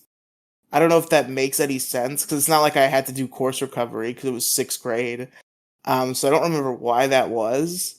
But I'm pretty sure I only had one elective because I remember having art and hating that I had art and not having anything that didn't piss me off. So 6th grade was a weird year. But What kind of art did you do? like it was like like an art like painting and drawing and shit class. I was awful at it. And I only did it in See, 6th grade. do you mind if I interject real quick? Sure. So you were talking about electives. So I didn't do this outside of school. This was part of like the curriculum. You had to take an art credit. So Yeah. I chose pottery. Ooh, that's fun. I the amount of time I spent there probably added up to about 5 semesters worth of school. I only took 2 semesters worth. 2 semesters? No, I think I only did like 2 years of pottery or 2 semesters. I can't remember. It's a little fuzzy. But I spent all of my fucking time in the pottery room. The teacher, Miss King, she was great. I loved her so. She was one of my favorite teachers. Um, but yeah, I still have everything that I ever made in a box, in storage. Actually, I might set it up as like a little display of everything that I made at some point. I'm gonna find my magnum opus that I made in pottery, and I'm gonna send it in the Discord. But continue Yeah, we gotta circle back to electives before we go here because I have a whole separate thing that I don't want to forget. before we Um, go. yeah, before we go because I'm gonna talk about my theater and choir stuff, but I have a separate thing that has to do with an elective that I want to circle back to. So remind me if you remember and I forget. But so 7th grade I did musical theater 101, and the idea of that class was it was the basics of musical theater, and you would do that class, and that class had a very small role in the play. There was one there was one like ensemble song and dance number that was set aside to be done by the musical theater 101 class. Oh my Okay. god. Yeah, I made that. It's a picture of a red panda made all out of clay. That's amazing. That's beautiful. I So love yeah, that for that you. sits That's at in my the parents' thumbnail house. somewhere. Huh? That's in the thumbnail somewhere. The people can look upon this on the thumbnail. I made that from scratch with my own 2 hands. It's my magnum opus of art. Beautiful. Wonderful. I'm sorry to interject. I found it and I didn't want to lose it. No, that's great. But so, and then you would do that. You would do the little song and dance ensemble number in the play. And it was all leading up to the end of the year in Musical Theater 101, where they would hold the auditions for the next year's play. And the Musical Theater 101 class would audition, as well as the musical theater 7th graders, you know. And so yeah, so I took Musical Theater 101. I really enjoyed that class. I did the dance number for the school's production of Fame. And I remember it going not the best for me. Like I don't think it was I don't think it was a train wreck. Like I did the thing and I did it right and I did it confident. Like nothing sidetracked. Like nothing halted the production. But I think I kind of did the dance poorly and not very. That I was really bad at keeping the choreography up, but I think that I did fine. It was passable. I did that show.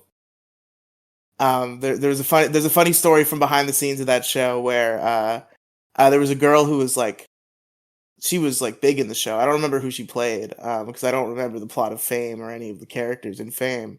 But she played she played a pretty big character. And she like knew me. It was this weird thing where like she knew me, but like I didn't really know her, or at least I didn't remember knowing her. Like I think her mom knew my mom, and through that we had some sort of she had some sort of familiarity with me that I didn't understand because I didn't remember her.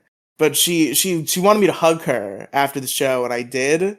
But I was ambushed with this hug, and I was holding a phone charger, and the phone charger got caught in her hair, and it was really funny. That's adorable. But so yeah, the Fame production was fun. Uh, we did a little routine, whatever. And the unfortunate tragedy of my like theater kid career. This is what brought this on. I started writing a video script that I don't think I'll finish because I don't really have a lot of anchoring points to hold it down. So I think I'm repurposing it into this podcast basically. But I started writing a script called "I Wish I Was a Theater Kid," that I kind of put some of these thoughts into. But the unfortunate thing about my theater career and why it didn't really go anywhere is I only ever got to do one real audition when I think back about it.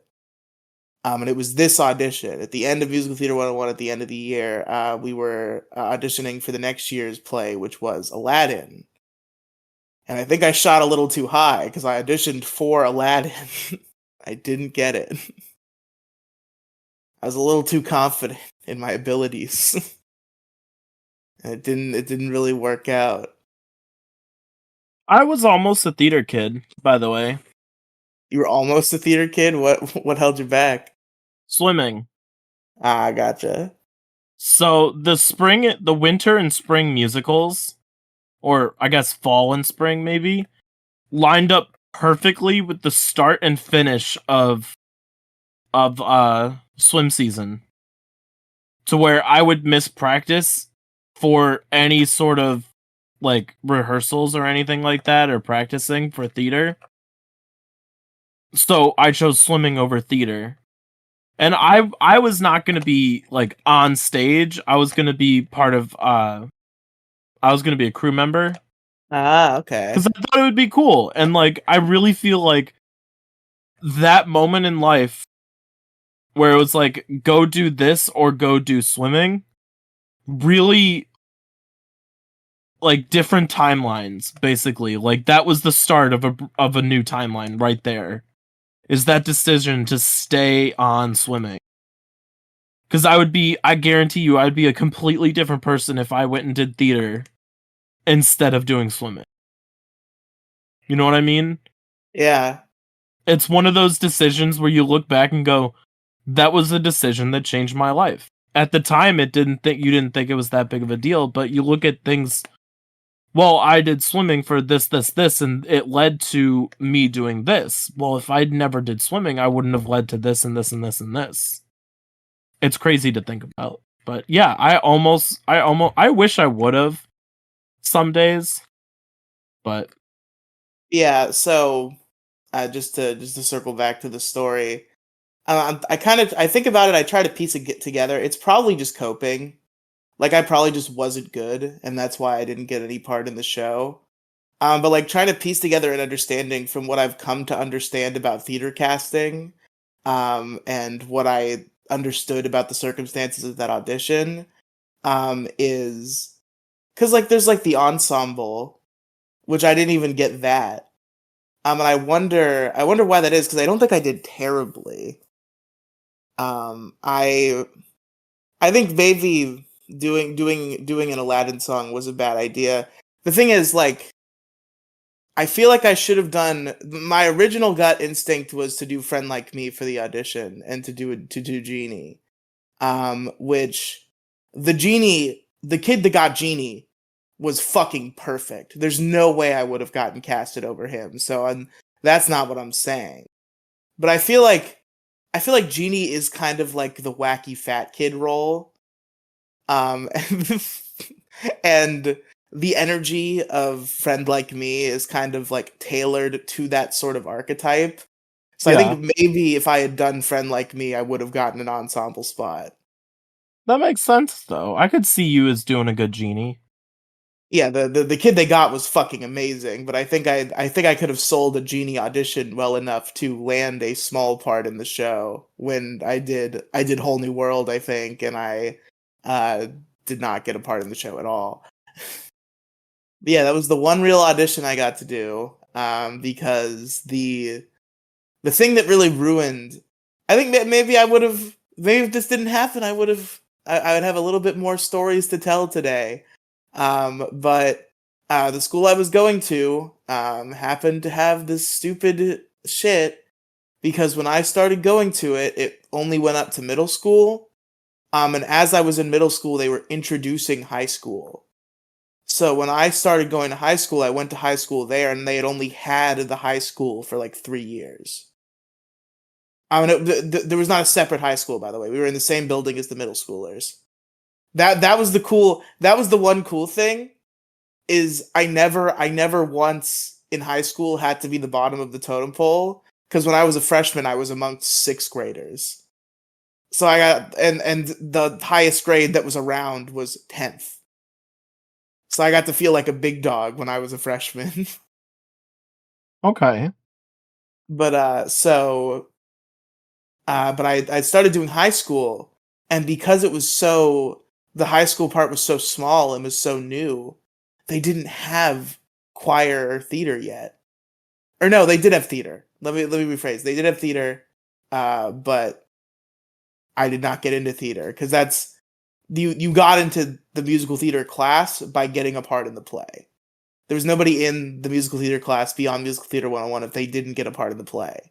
So I didn't get a part in the play. I didn't do musical theater 8th grade. So I was not doing musical theater going into high school. And they did not have choir. So all the performance I was doing all the time was just like completely dashed for 2 years straight. And that sucked. I feel like I could. I feel like that was prime progress time in my life, or at least it should have been. And instead, I just didn't have any opportunities, so it was kind of lame. And then I started going to public high school after sophomore year, and they finally did have options. So junior year, I finally got to get back into performance mode, and I got two electives that stayed in that bubble. Oh wait, missed one. Back it up. reverse for a second. I did do an acting class in that school in high school. My bad. In sophomore year, they offered an acting class, and I took that. I think it was sophomore. I believe it was sophomore. And that class was interesting. I think I kind of learned and evolved some more basic acting skills because musical theater 101 I think was more about the theater, more about like the musical theater than the like deep acting theater. So I think I picked up a lot from the acting class about like acting, and I wrote a play in that class. So that's cool. I believe I still have it somewhere. I still when I wrote it, I was really proud of it, but I looked back and I read it like a year or two ago, and it was horrific. I was appalled. It was unbelievable amounts of cringe, just completely fucking terrible. I still, to this day, I shudder.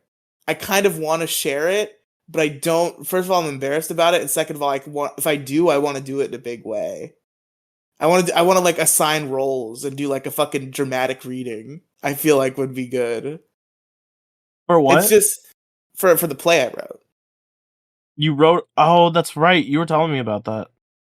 Yeah, I've talked about it before. I've probably ran this idea by people plenty of times, but I just have not had the wherewithal to actually get people on board, assign roles, and make it happen.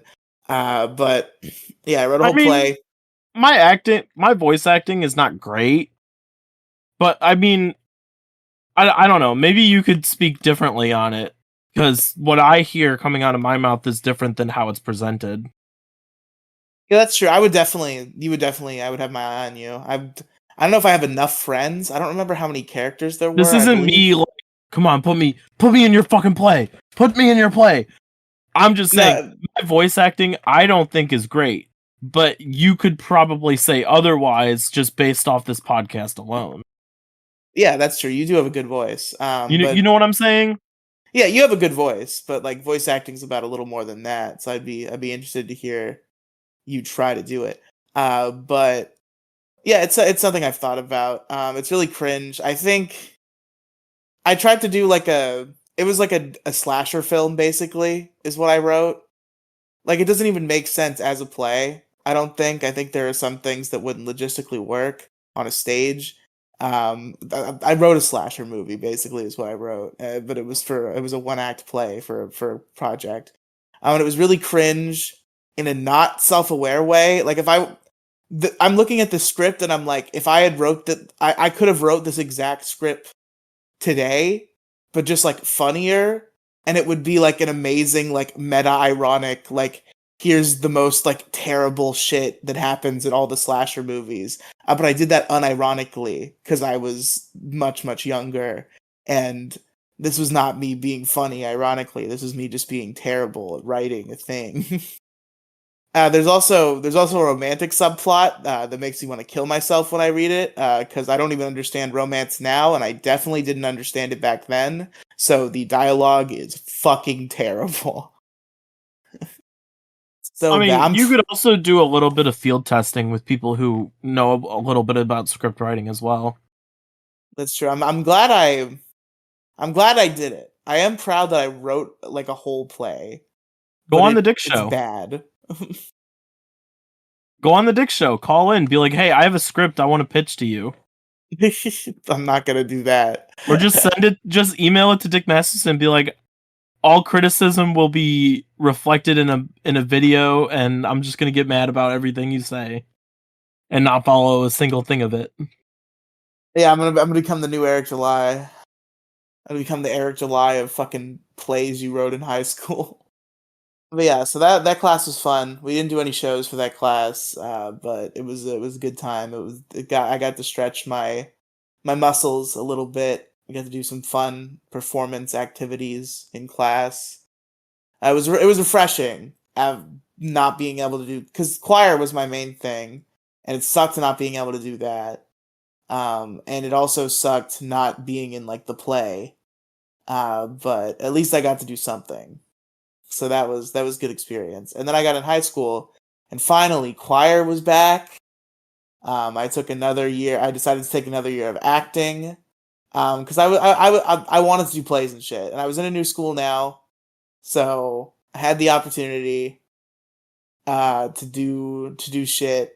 So I got an acting class again. I got a choir, and one thing I noticed when I did some shows for junior choir, and I noticed going up on stage when doing my junior choir stuff that I had grown stage fright.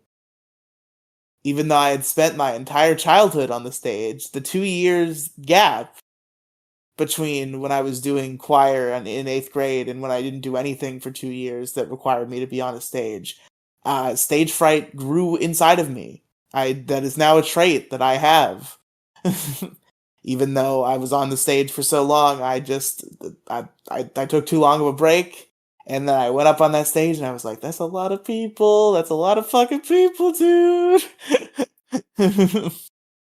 It was the most people I'd ever performed in front of, but like at the same time, I can't even imagine the difference in scope because you're always just performing in front of a big audience, right? Like there's one thing if you're performing in front of like a fucking football stadium, like you're gonna notice that difference, but like 500 parents versus 1,000, you don't really notice that on Yeah. stage because it's just like it's a big room full of people. See, I've never had the opportunity to go up on a stage. I did do karaoke, and I did tip of on this podcast in a previous episode. I want to say summer last Yeah, year, I think. You remember karaoke Colo, but I I do. IRL karaoke. Um, it's terrifying, and this is a small little dive bar. Now I look like a woman up on stage in a room full of blue collar workers and Trump signs everywhere, so that immediately put me on edge, but I did it, and there's talks of doing it again. It terrifies me, but I think it's a good trait to have to be able to do and or perform in front of people like that. It's a really good trait to have. Karaoke would terrify me nowadays. I'd really have to practice what I knew I was going to go up there and do. Because I think my current issue is, again, it's been so many years since I've done it, anything real. I've tried to like kind of practice, just trying to keep it. And I think I still have some singing ability. But with how my voice has shifted over the years, I have a very specific vocal range. And because I haven't had any instruction on singing for many years, I have a hard time understanding my own range. Because my range used to be a lot higher than it is. So finding songs that are in pitches where my voice is able to hit those notes. I'm kind of bad at determining like You know what you need? what notes are too high and what notes are too low. You know what you need? What? A car. How would that help in this scenario? Figuring out what works with your voice. You're alone in a car. Nobody's paying attention to you. It's like your own personal stage for karaoke. I mean, I also just have like a house for that. I'm home alone a lot. I mean, that works too. I'm never home alone, so Yeah, especially when I drive for a living, so that's why I suggest it because that's what works for me. I think honestly the theater choir kid in me is the reason why I don't think I would just go to a karaoke bar right now and get on stage is because like I'm like no, I would have to like prepare. Cuz just being like put on this song I might vaguely know and then looking at the words on the screen and singing them, I'd be like I might fuck it up. Like I need to practice it and find a really good song where the vocal range is perfect. I remember when my first big vocal range shift. I remember I was occasionally a rebellious child. And one of those rebellions was when I was kind of pissed off in I think 8th grade. No, it had to have been 8th grade because there was no because it was my choir teacher from that school where choir didn't happen in high school, so it had to have been 8th grade. When I used to be a soprano, which is like the super ultra high voice that like only girls have if you're an adult usually. And I was doing soprano in 7th grade. And then 8th grade they shifted me up to alto, which is women with deeper voices usually. And uh we did I felt, God, why am I stammering so much? Hold on, collecting thoughts. I didn't understand like the harmony, because like the soprano part was always like the main song. So like whenever we did a song that we knew, I was doing like the sound of that song that I understood. Then I got switched to alto, and immediately we were I think the first song we did that year was fucking the national anthem. Like we performed the national anthem at some sort of school thing. And I had to do the alto part of the national anthem, which sounds different from how you would imagine the national anthem sounding, because it's like harmony, because you have the different voice ranges do like different sounds, so it harmonizes together. And that like pissed me off, because like, this is how you sing the Star Spangled Banner. What the fuck is this shit? But I got used to it. Another hard bullet to swallow was when we did All I Want for Christmas Is You for, I believe, the Winter Showcase. Because this is actually, I believe this is a meme in the community of theater and choir kids. I've seen like TikToks about this, where the alto part of All I Want for Christmas Is You, during like the main like chorus, just goes like that's all they do. That's the whole alto part of All I Want for Christmas Is You, is going so I was really mad about that. But so yeah, so that was that.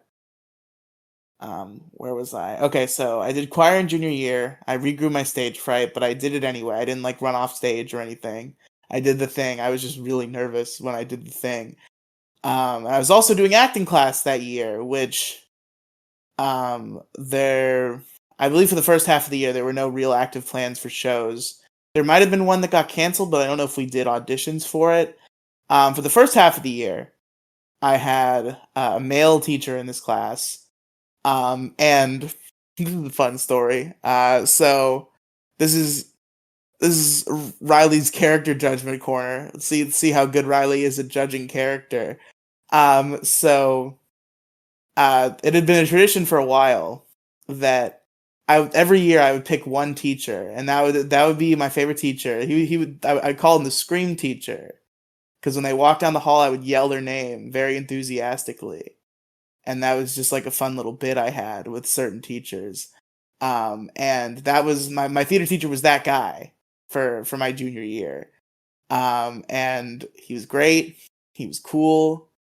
He like gave me a pep talk about writer's block once that I don't remember because I've smoked too much weed since then. But I remember it being profound and it helping me through whatever I was trying to write at that time. That guy, as it turns out, pedophile. Unfortunately, as it turned out. So it's about halfway through the a pedo. halfway through the year. Yes, pedo. He is a pedo. He's part of the pedo community. Yeah. What do you have, dog or cat? God damn it. But no, so it's like halfway through the year. And just one day, I arrive in theater class, or acting class, rather. There is a difference. I couldn't explain it to you, but there is a difference. I walked into my acting class, and the teacher was not there. And I asked somebody where he was, and where he was fired, not arrested, because he got caught having sexual relations with a student. The student was 18. So he did not get in legal trouble. He just got fired. Who was the student? I don't know her. Her, okay. It was a her. That's a problem. Wait, why would it not? Wait, whoa. What? You're saying it would be cool if it was a boy? I didn't say that.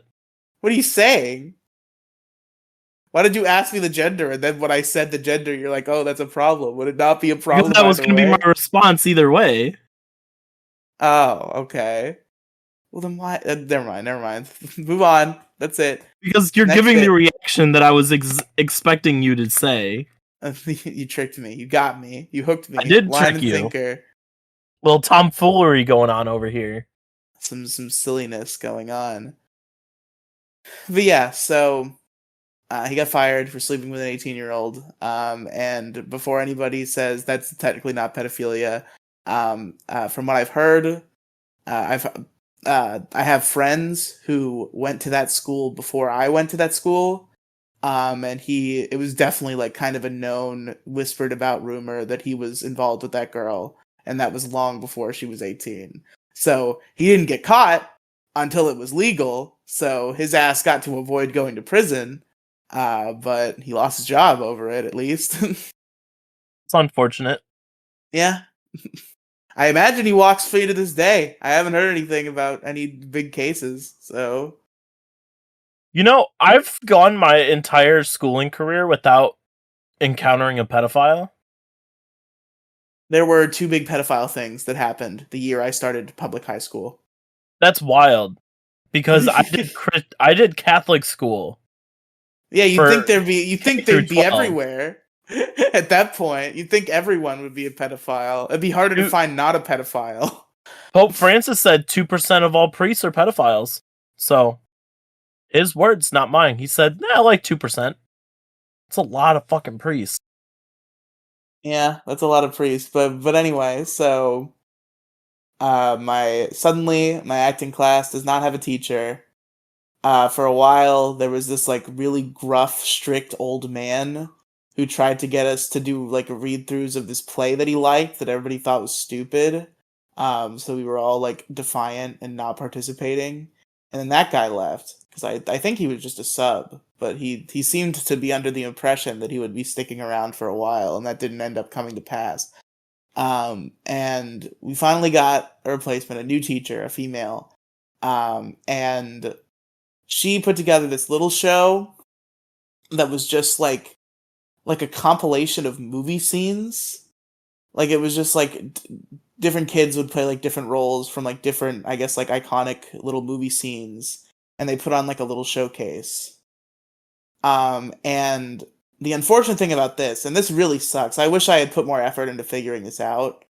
But the way that the show worked out, I had no way to get to the or rather get away from the rehearsals. I had no way to go home if I stayed for the rehearsals. And I guess this teacher saw something in me because she wanted me to be in the show. So she said like, "Hey, I'm gonna give you this little tiny role, and you don't have to go to the rehearsals. Just like memorize the lines. We'll run it real quick before the show, and then you'll just like show up and do it." And I was like, "Sick, cool." I don't remember much about the scene now. I think it was from Sandlot, the film Sandlot. If anybody's seen that, I have not. I believe it's very iconic. A lot of people like it. But I had a small scene in this little Sandlot scene reenactment. I had a small role. And then I showed up for the show. And all the other people in that scene were pissed that I was there, even though I wasn't at any of the rehearsals. Even though the teacher said I didn't have to be at any of the rehearsals. And there was a big revolt over me being in the show. So I got kicked out of the show. That's really dumb. Yep. So yeah, this teacher told me that I didn't have to show up at the rehearsals, and then I showed up for the show, and all of the other kids freaked out, and she was like, "Yeah, we're just gonna have the understudy do it because that's what they want." That's really dumb. I'm sorry, buddy. Yeah, it was rough. I cried a little bit. Not gonna lie, it was a weird night. The teacher for some reason also really wanted me to come back for the second night. Like she tried to convince me to do so for some fucking reason. I don't remember why. But I didn't do it. No, that's smart. not to discourage you, but the same thing probably would have happened. So No, I don't think she wanted me to be in the show, but I guess she wanted me to like be there. I don't know. I guess she wanted me to feel like I was participating by just like being backstage. I guess is the only thing I could think of. But no, I did not return for the second night. Also, that night a girl asked me out and then ghosted me immediately after that. That was weird. I don't know why that's that rough. happened. It might have been a dare. Like I'm fat and stupid enough for it to have been a dare. You beat It was yourself up just too much. it was just really weird. Because the girl came up to me and like asked me out like very in earnest. Like she said she like liked me for a while and she like asked me for my number and she wanted to go out. And then I texted her and I think she might have texted me back like once or twice and then just like she ghosted me. After asking me out apropos of nothing, I barely even knew the girl. So what about extracurriculars outside of like theater and choir? Oh well, I just want to make sure I'm wrapped on that. Yeah, I think that's my last big performance story. That's the sad ending to my theater arc is getting kicked out of that show. No, Yeah, no, but you no. perform every day on a podcast. I know it's not to like an actual like it's to an audience, but it's over the internet, so it's very different. But you're still performing. Yeah, no, that's true. And What you do here is a performance. I'm that's not true. drunk and stupid all the time.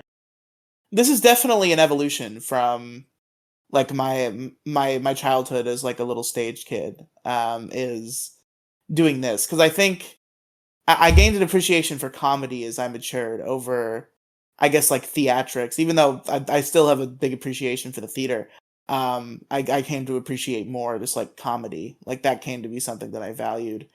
Um, I think one of the early manifestations of that, another extracurricular I wanted to bring up briefly, even though my memory of this is extremely poor. So I really can't name like any specifics about what this is. You could probably Google what this is. I think it's like a big thing. Like I think there was like nationals and shit. So I think like other states do it and stuff. It was something called Odyssey of the Mind. And it was like an extracurricular program. And it was like some sort of competition. And the idea was for like creativity to be expressed. Like I think there was some sort of like thing we had to build. And then there was also like an aspect where we had to do improv. And that's the part I remember because that's like one of the earliest manifestations of like what I do now. Because what I do now is constant improv. So See, I guess part of me does want to take like a single improv class that would be cool. just to see if it improves my podcasting. Because of all people in the world, my improv is not terrible. Like I do have improv skills a little bit, considering I've never taken a class. But like I'd love to see if taking a class or two would improve them from where they are now. You know what I mean? Yeah, for sure. But Yeah, I also, did. Dick Masterson said you're gay if you take improv classes. So Yeah, definitely. little internal struggle. Angel on one shoulder, devil on the other. No, but he was a little improv boy. He was a little UCB improv boy. That's Vito's been doing some clapbacks lately.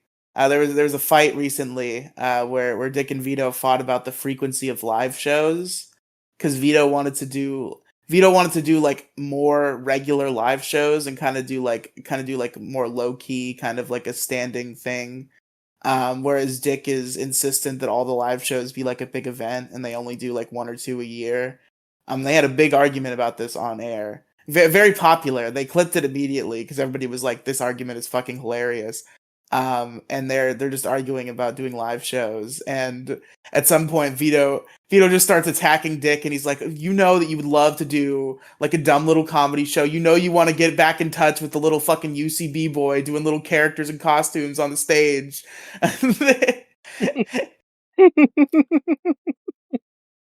I don't know if I could do like acting like characters, but I could perform on. I don't know if I'd be able to. I don't know. I think I would like suck it up and do it, but like if we gained a following and they're like, "Hey, Yeah, if we did uh, like Detour had live Alex and Riely, shows. we want you to come to this little fan meetup and just do like an episode, like a live show." I'd be like, sure, I would fuck. totally do that. That'd be fucking awesome. Because if they're fans of me, like that's the dream. Like if there was enough fans of me that I got to do like a live show where people were in the audience and enjoying themselves, that would be the coolest shit in the world. That would be like my life could end there and I'd feel accomplished I level mean, I shit. could definitely, if I get enough planning, we could probably plan it out to where we do a Detour Ahead episode, but we just gather a whole bunch of friends and shit. Yeah, that's fun too. That's also a good idea. La Casa de Penguin venue. It's a new venue that's Yes. opening up. There we go. There we go. Doing shows in people's backyards like But the no, like that's a dream of mine just for this shit to take off. Have like a small community, someone hits me up and says, "Hey yo, come on, hang out, come do this." Or they're like, "Oh shit, you're so and so from Detour Ahead." And I'm like, "Oh yeah, that's kind of cool, yeah." I don't expect to be recognized on the street kind of big, but I just want to try to cultivate like a community. yeah, that'd be fun. That's all I've ever wanted, just like to have like Like I going back to what I said earlier is I would love to take an improv class just to see if it improves my podcasting. Cuz I've never taken a class, but my improv is relatively good, at least just on going off this podcast alone. and I mean I think we do a lot of natural yes anding on this show where a lot of my other shows we have a problem with the no instead that goes on. Now, can you explain the yes and no instead to me? So no instead is a phrase that I invented, which I will explain in a second. But I'm assuming it's the opposite of yes and. yeah, I just invented it to be the opposite of yes and. But the concept of yes and is that in improv, it's a bad practice to shut the other person down because then it's hard to pivot from that when you're just like making shit up going along. So the idea is that in improv you always want to do yes and you always want to agree with the person and add on to what they're doing rather than shut them down and like reject their thing and try to substitute your own thing, which is where the phrase no instead comes in, which is a phrase I invented to scold Crow Royalty about their performance on podcasts. That makes a lot of sense for this entire podcast is basically just improv. Just not it's conversational improv, it's not situational. Yeah. Cuz I mean, if my improv skills were abysmal, I don't think we would have a legendary rant like the mind your own fucking business, don't worry about my chickens rant, Beautiful, beautiful which moment in was history. not written down, full off the cuff, random, just words coming out of my mouth. Pure improv it in its purest form. Yes, perfect, wonderful. But our improv skills are really good. It's true. But yeah, And just I'm to sure wrap you'd up. say the same like your improv skills are very good when you want to be, Yeah, but I have self-confidence. I can agree with that statement.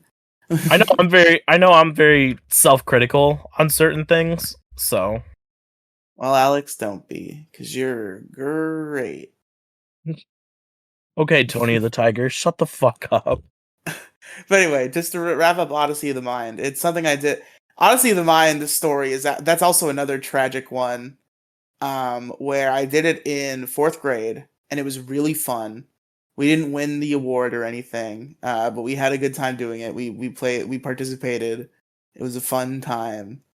I remember really enjoying Odyssey of the Mind. And then the next year, fifth grade, I signed up for Odyssey of the Mind again. But the people they hired the teachers who were running Odyssey of the Mind quit. So then Odyssey of the Mind kind of just got canceled that year. And then I tried to do it again in 6th grade, and I think I just like fucked up some permission slip thing or something, and I didn't get it in 6th grade either. And that was the last time that I tried. So Odyssey of the Mind was a 1-year experience that I tried to replicate 2 times thereafter and failed.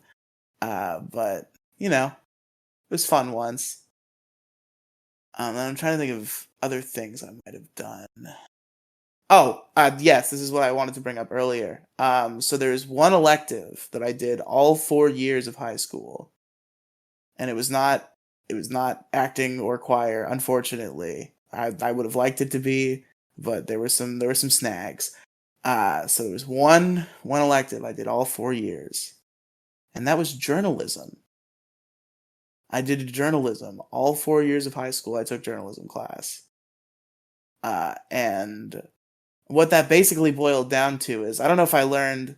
I think there were some assignments that like tried to teach you like about journalism and like actual like writing news and shit. But basically, what it actually was for the first 2 years, it was these are the kids who make the yearbook class. And then for the second 2 years, it was these are the kids that make the school news class. And the reason why I wanted to bring it up is because it kind of plays into my performance history. Because those second 2 years, where it was the school news, the anchoring was shared, like it would rotate around. But I was definitely the most common anchor, and I think there was about like a month where nobody else cared, and I just did the news alone. I still get a lot of people like who, because I still live in the same town. I've lived in the same town my whole life. I'll occasionally meet people like at work, where they'll know me from school, not because we knew each other. I have no idea who this person is, but because they recognize me from the school news. So that was a fun era. Doing the school news was a fun time.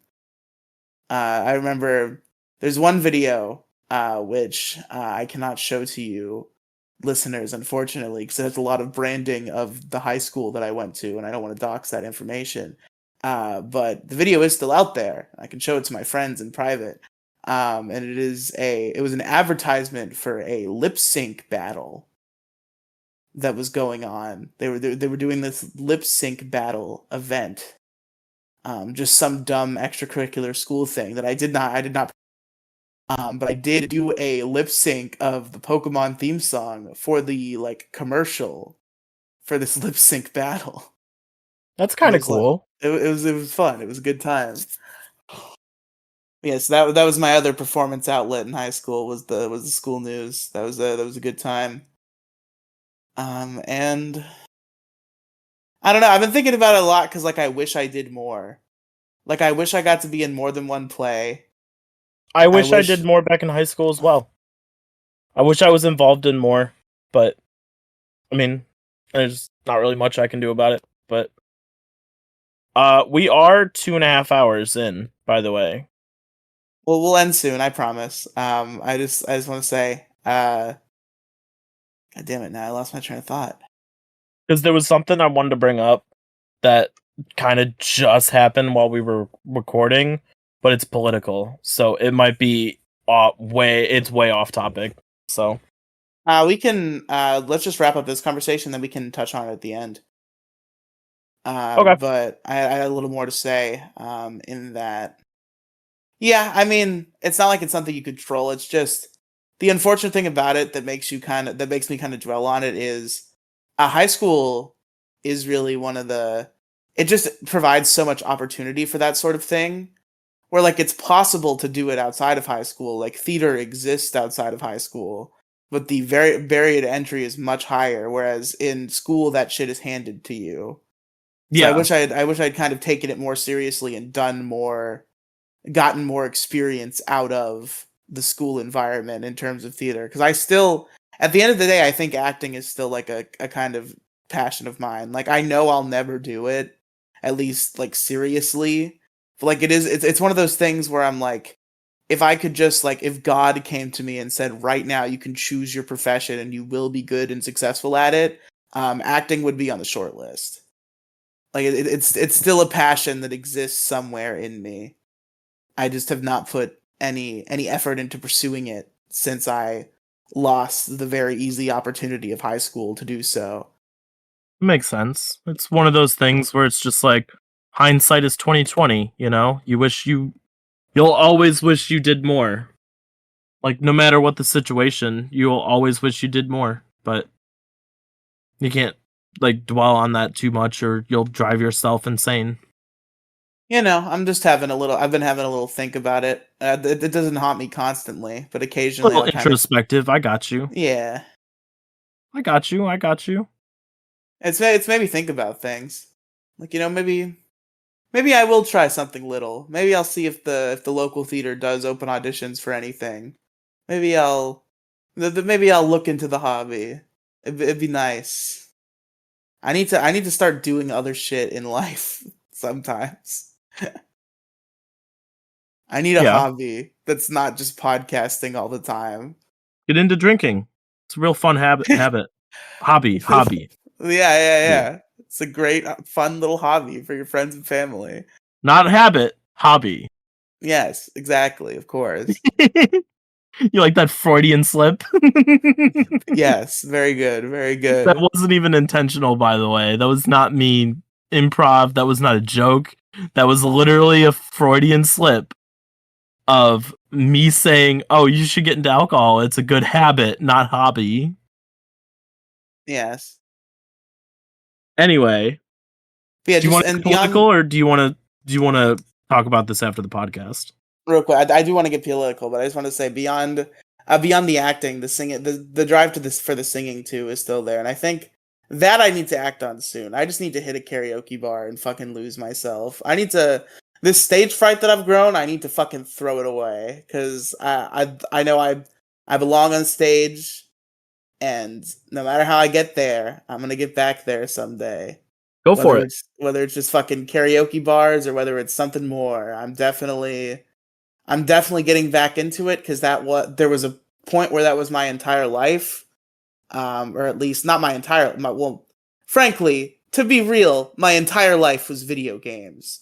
But the part of my life that wasn't video games was that, and it was cool, and I liked that about my life. So I do want to go back to doing it in some capacity. That's how I feel about swimming. Maybe not competitive, but like just just hopping in a pool and just shutting the world out for like the next hour and just go swim.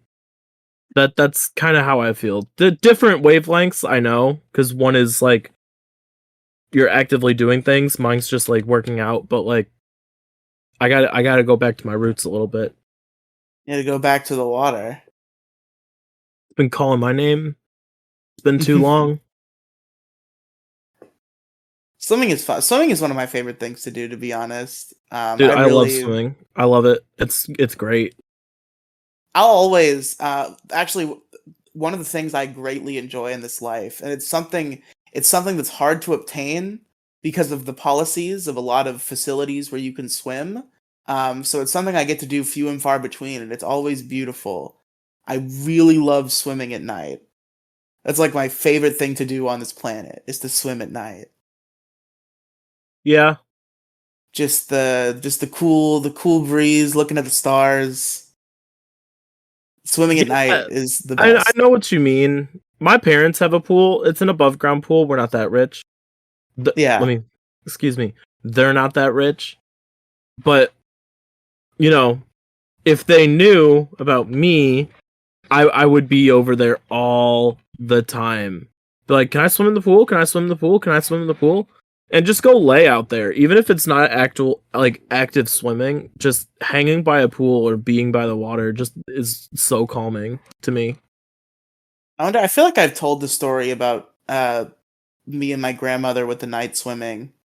I don't know if it's on this show though that I told it. Do you recall this story at all? Maybe you can tell it. We're at 2.5, so you can keep going if you want. Yeah, I'm feeling the energy. I don't want to rush to any conclusions here, but our foregone conclusion I'm sure will be soon. Uh shit was I saying? Grandma night swimming. Yes, okay. So I went on a trip up to like the main like big Tampa city. Um, a few years ago, I was 17. Or no, I wasn't 17. I was 18. I just turned 18. And it was my aunt and my cousin were coming down from Massachusetts. So we all went up to like the big Tampa city and we got a hotel.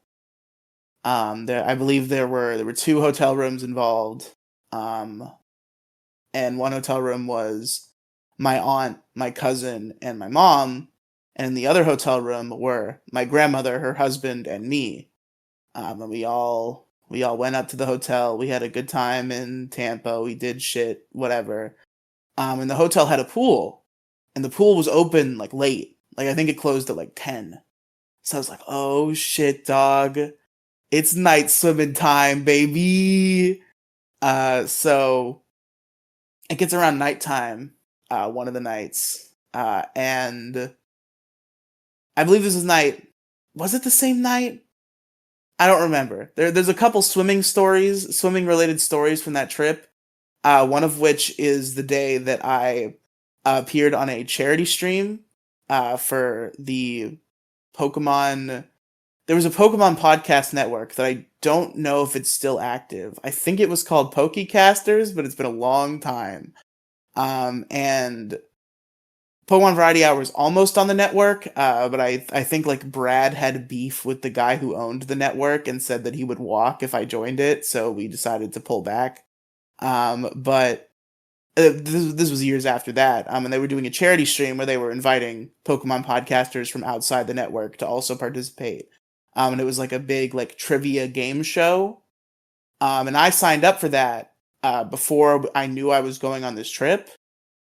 And then I went on this trip, and it kind of became this like weird like sitcom balancing act I was doing, where like my mother wanted to go swimming with me at some point that day, but I didn't know when the stream would be, and I think I like canceled and then uncanceled, because I realized at some point I think I was in the hotel. I was in the hotel room alone. I was still wet because I had just been in the pool, and I realized it was coming up on stream time and I would be able to make it.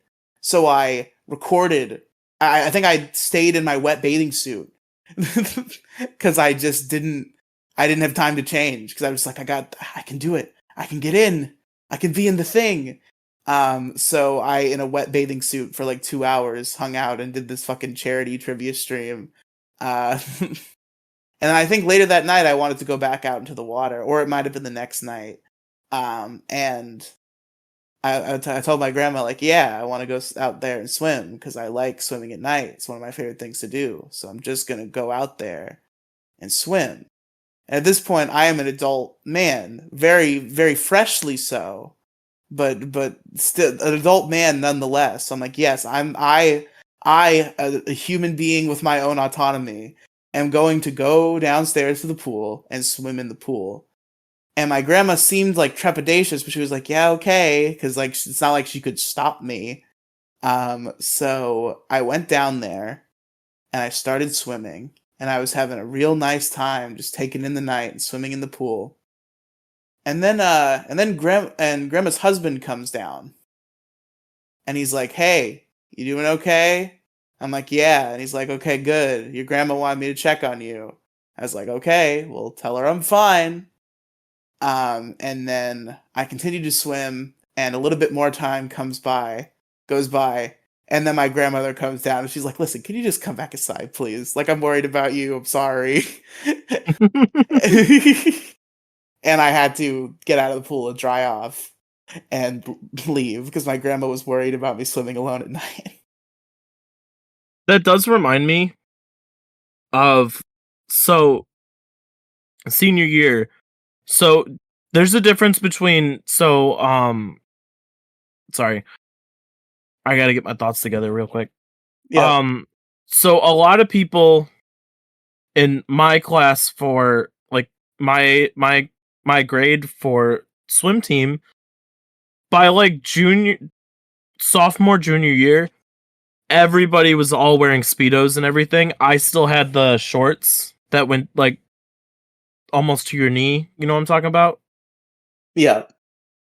So senior year rolls around. I'm still in them because I'm uncomfortable with my body because I'm a teenager and I'm not the most in shape.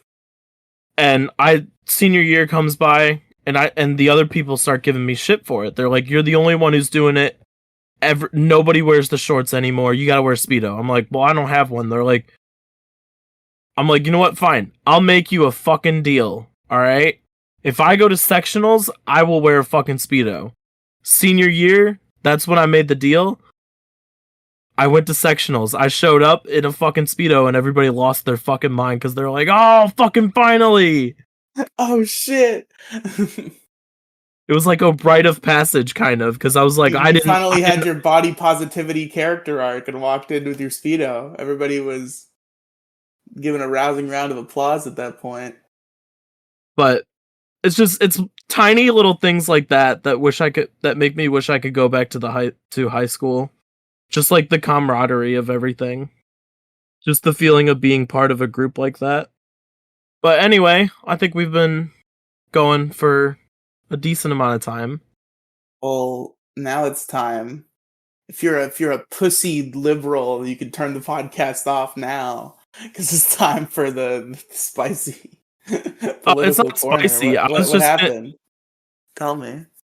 The House of Representatives down in Florida just passed a bill that's going to ban or severely and strictly limit social media use for people under 16. Dumbest bill I've ever fucking heard in my life. Riely, the House of Representatives passed it today. I know. I saw. Oh, you saw? Yeah, I had forgotten about it because it doesn't matter. Because it's the stupidest bill in history. Because it's never going to be enforced properly ever. There's no way. You can't do it. This bill existing changes nothing. What's the age of consent down there, by the way? I believe 18. Is it 18 in Florida? I'm pretty sure. Alright, you're pretty sure leaves me with doubt. Let's go put myself on a list. No, I am sure because I know because there's Romeo and Juliet laws that apply to people that are 16 or 17, but I believe the age of full consent is 18. Man, Google's got to stop listening to my fucking conversations, man. Okay, our audience member Gingy has just said it's 18 everywhere except Nebraska. I know that's not true because I know that's not true at all. I know that it's 16 in Washington is a fact that I've picked up in my life. I don't know where else it is. 16 in Ohio, I'm pretty sure. Washington. Anyway, Riely, I type in AG. All right, AG. That's it. First one, age range frequency. Number 2, age of consent by state. Number 3, age of consent in Florida. It is 18. You are correct. It is 18. What's Ohio? Ohio's 16. Yeah, that's what I thought. Yeah, Gingy, just keep telling yourself age of consent is 18 everywhere and you'll be safe. Yeah, you just want to... he said except Nebraska, which is the state he lives in, so he's not doing a good job covering his ass.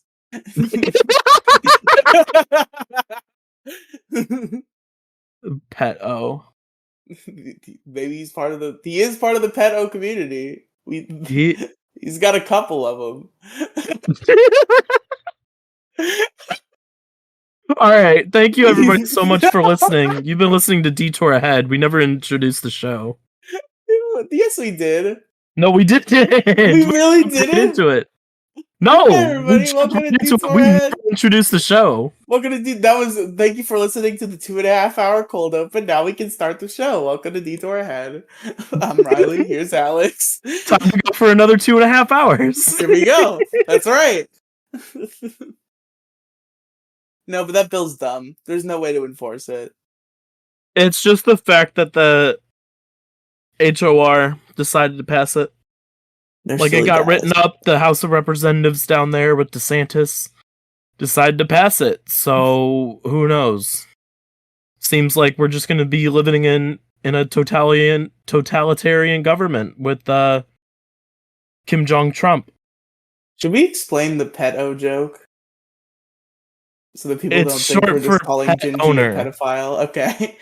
You don't have to explain it. It's pet-o is short for pet owner. The pet owner community. Yes, the pet o community.